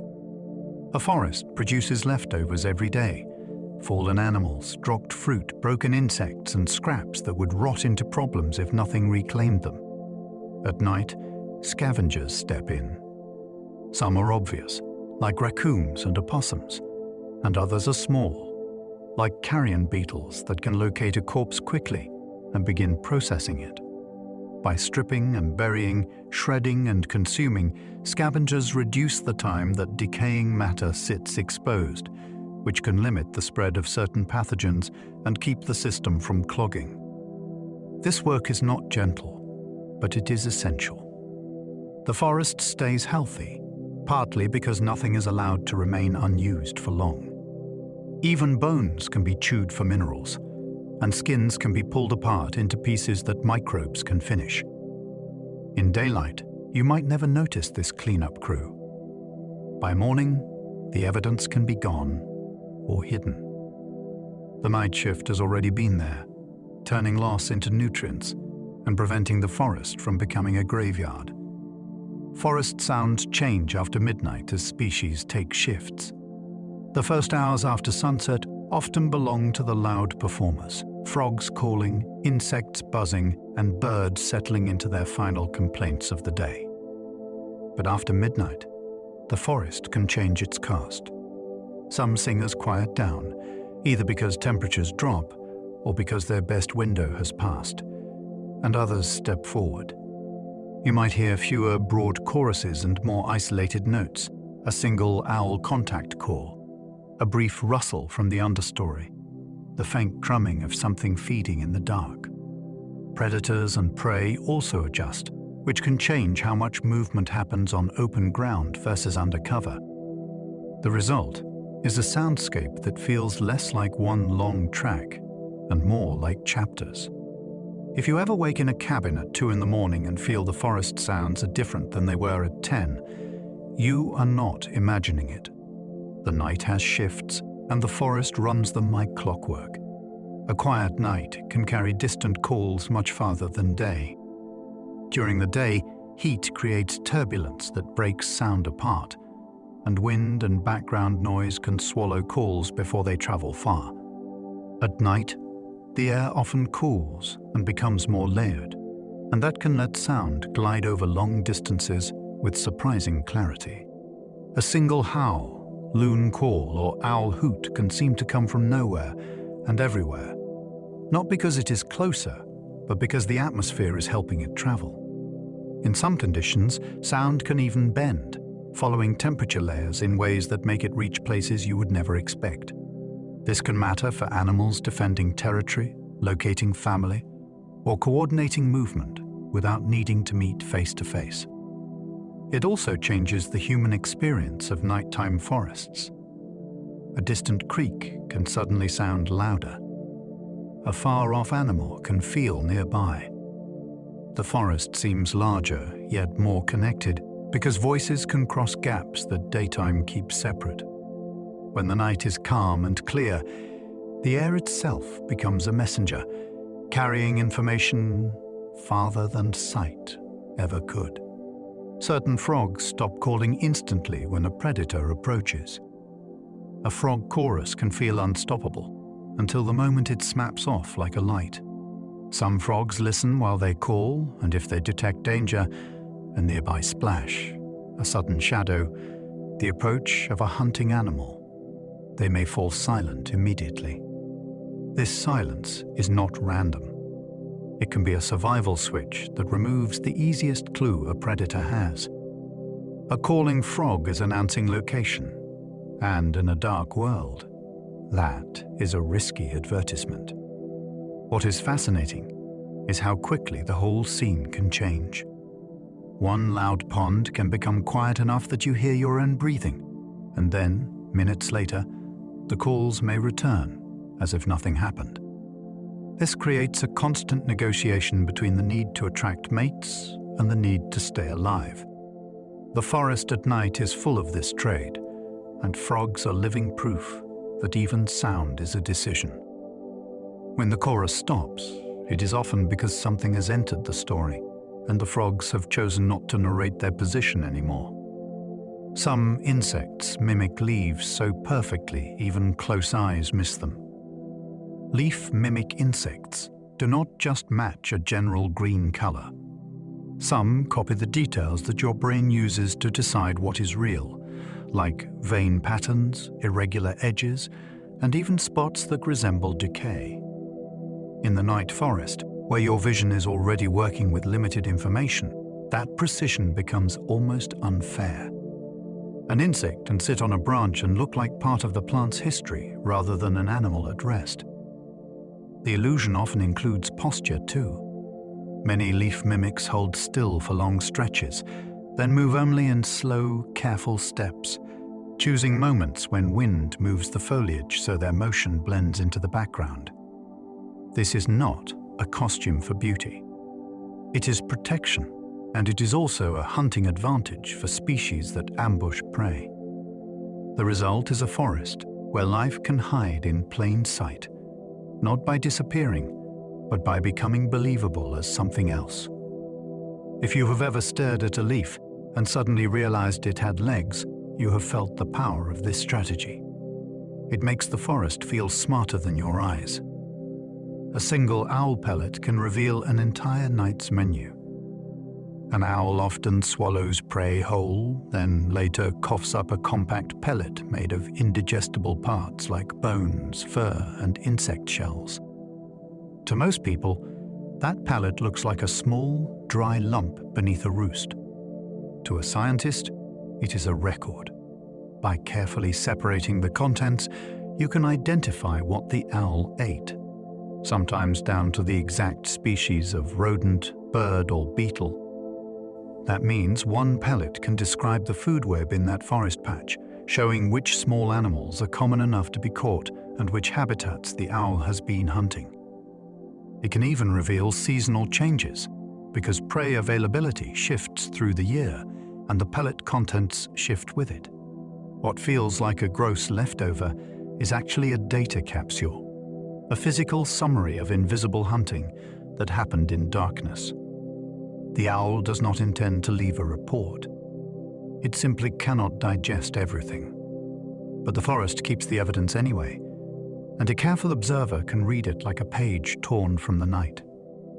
Night predators often follow rivers and ridgelines like natural highways. In the dark, the easiest route is often not the straightest. Rivers carve corridors with softer ground and clearer passage, while ridgelines offer steady footing and fewer tangled obstacles. Many predators learn these features and use them as reliable travel lines, because moving efficiently matters when every step costs energy. A creek edge can also act like a guide rope in darkness, letting an animal keep direction without needing to see far ahead. Ridgelines can provide a wider view and carry scent and sound differently, making them useful for detecting prey or rivals. These routes become habitual, and over time they turn into invisible highways that different species share at different hours. The forest may look like a maze, but for a night predator, it can feel like a map with bold lines already drawn. If you ever notice well-worn paths near water or along a high spine of land, you may be seeing where generations of animals have chosen the same efficient solution. The terrain is not just scenery. It is a guide, and predators read it with their feet. The same tree can host different animals by day and night. A single tree can function like an apartment building with rotating tenants. In daylight, a trunk might be a lookout for a bird, a sunning spot for a lizard, or a workplace for woodpeckers searching for insects under bark. After dark, the same bark can become a hunting wall for geckos, a climbing route for small mammals, or a hiding place for insects that only move when the air cools. Cavities that seemed empty at noon can shelter bats at night, or become temporary refuge for creatures avoiding predators. Even the canopy changes purpose, shifting from feeding and nesting to travel and cover. This constant reassignment happens without conflict because the residents are separated by time, not by walls. The tree does not belong to one species. It belongs to a schedule. That idea can change how you see forests at night. You are not entering a different place. You are entering the next shift in the same place, where the furniture is identical, but the users are completely new. Many seeds travel farther at night when winds stabilize. Some plants rely on wind to carry their seeds, and the best wind is not always the strongest. In many places, daytime heating creates gusty, chaotic air that can drop seeds quickly or slam them into nearby obstacles. At night, the air can become steadier, and that stability can help seeds drift farther and more predictably. A seed with a tuft, wing, or papery sail can stay aloft longer when turbulence is lower, gliding on gentle flows that move through open corridors between trees. Night humidity can also change the feel of surfaces, which can influence how easily a seed releases or how it sticks when it lands. The result is quiet, long-distance travel happening while most of the forest appears asleep. A plant's future may be riding a nighttime breeze past your window, settling into a new patch of soil where it will wait for the right season. When you think about seed travel in the dark, The forest becomes a place that is constantly relocating parts of itself, moving generations forward under cover of night. Under starlight, some flowers reflect ultraviolet patterns insects can see. Many insects see ultraviolet light, and some flowers use that to their advantage by reflecting ultraviolet in patterns that guide visitors toward nectar and pollen. These patterns can act like landing signals, directing an insect's body to brush the right structures for pollination. What makes this especially fascinating at night is that the patterns can still matter in very low light for insects adapted to dim conditions. The flower may look plain to us, but to a moth or another nocturnal visitor, it can have high contrast markings that stand out like bright pathways. Scent often does the long-range work, but the ultraviolet pattern can handle the final approach, helping the insect commit to the right spot instead of wasting time. This creates a private visual language running alongside the more obvious night fragrances. It is another reminder that the forest at night is not simply darker. It is differently visible, with signals that are real and functional, yet mostly hidden from human eyes. When a night pollinator finds a bloom quickly, it may be following a sign you cannot see. Every forest night is a rotating cast, with new rulers each hour. The forest does not flip from day mode to night mode once. It shifts again and again. Early evening might be the time for cautious foragers. Then later, the deep night belongs to specialists that avoid twilight danger. And near dawn, the first early risers begin to test the air. Temperature changes, dew forms, fog can roll in, and wind can rise or fall. And each change alters who can move safely, who can hunt well, and who should wait. Even the same animal may behave differently across the night, feeding early, traveling later, and resting in the darkest hours. This is why a forest walk at 9 feels different from a walk at 3, even if the trail is identical. The rulers change, not by law, but by advantage. Whoever is best suited to the current conditions becomes active, and whoever is not slips back into cover. When you picture the forest night as one long scene, it can seem simple. When you picture it as a series of shifting stages, it becomes endless. The night is not a blanket. It is a schedule. Many trees keep growing at night when heat stress drops. Daytime can be harsh for a tree. Sunlight drives photosynthesis, but it also pulls water upward and outward, risking dehydration. After sunset, the air cools, the demand for water eases, and the tree can finally do quieter work. Inside the trunk, stored sugars are moved to the edges where new wood forms, ring by ring, cell by cell. Buds and root tips keep building too, extending into spaces they could not safely push into during the hottest hours. Night growth is not dramatic like a vine racing up a fence. It is more like careful architecture. A tree is deciding where to reinforce, where to expand, and how to stay balanced against wind and weight. By morning, nothing looks different at a glance, yet the tree has quietly invested in the shape it will hold for decades. Crickets change chirp speed with warmth, revealing the night's mood. A cricket song is made by rubbing its wings together, a tiny instrument hidden in plain sight. Because muscle movement depends on temperature, the rhythm naturally accelerates as the air warms and slows as it cools. That is why a steady night can sound calm and measured, while a mild night can feel busy, as if the ground itself has started ticking faster. People have noticed this for generations, using cricket chirps as a rough sense of whether the evening is turning chilly. The cricket is not trying to report the weather, of course. It is simply operating at the speed its body allows, and the forest overhears the result. What makes it fascinating is how audible the effect is. You can stand still and hear a living creature's metabolism translated into timing, as though the night has a metronome that speeds up and slows down with the unseen temperature around you. bat can catch insects mid-air using echoes faster than thought. A bat does not chase the night by sight. It builds the world by sending out calls and listening to what returns. Each echo carries information about distance, size, and movement, and the bat updates this picture again and again while still flying at speed. When it closes in on a moth or beetle, the calls can shift into a rapid final burst, like a tightening focus.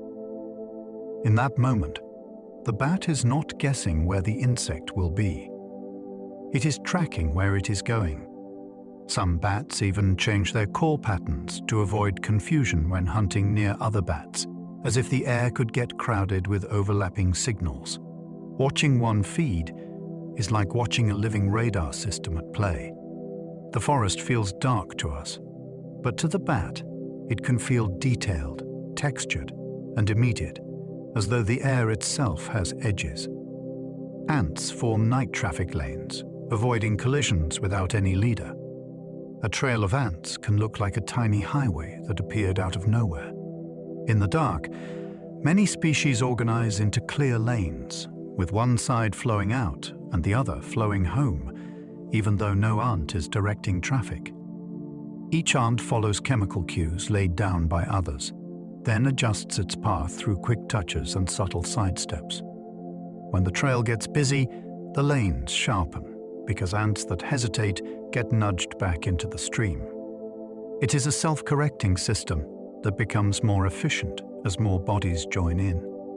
Some ants even take shortcuts around jams, then strengthen those alternate routes with fresh scent, like building a detour that becomes official.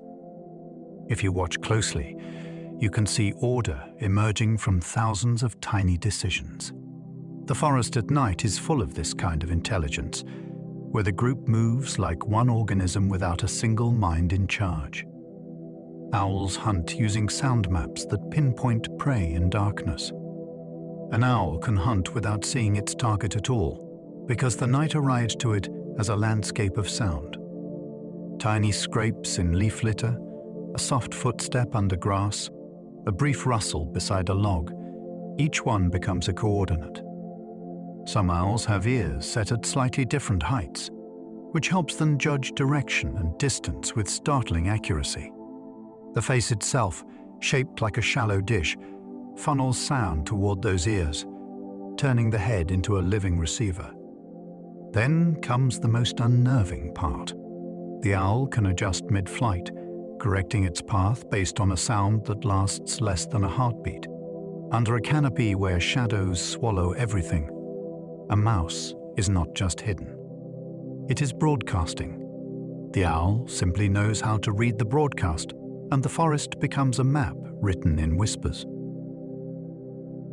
As our gentle journey through the forest at night comes to a close, it helps to notice how much has quietly unfolded. What first felt like darkness revealed itself as a layered world, full of motion, signals, and careful timing. The forest did not sleep. It shifted. Leaves breathed. Soil worked. Wings passed overhead. Roots traded, insects hid, hunters listened, and light appeared in the most unexpected places. We wandered from the canopy to the forest floor, from moonlit clearings to underground tunnels, discovering that night is not an absence, but a rearrangement. A time when familiar trees become landmarks for travelers, when sounds stretch farther, when scents linger, and when even stillness carries meaning. Every hour belonged to someone different, and every quiet moment was busy with purpose. Now, as the facts fade into memory, you do not need to hold on to any of them. Let them drift like mist between trees. Let the details soften. The forest can keep its secrets. Your only task now is to rest. If you found comfort in this gentle journey, you're always welcome to like, subscribe, or leave a quiet thought below. It helps others discover these calm corners too. And if your eyes are still open, another peaceful video will be waiting on screen, ready to carry you a little further into rest. But if sleep is already near, allow your breathing to slow. Feel the weight of the day ease out of your body. Imagine the forest settling again, sounds thinning, movement slowing, everything finding its place until morning. There is nothing more you need to do. Know where you need to be. Sleep well and good night.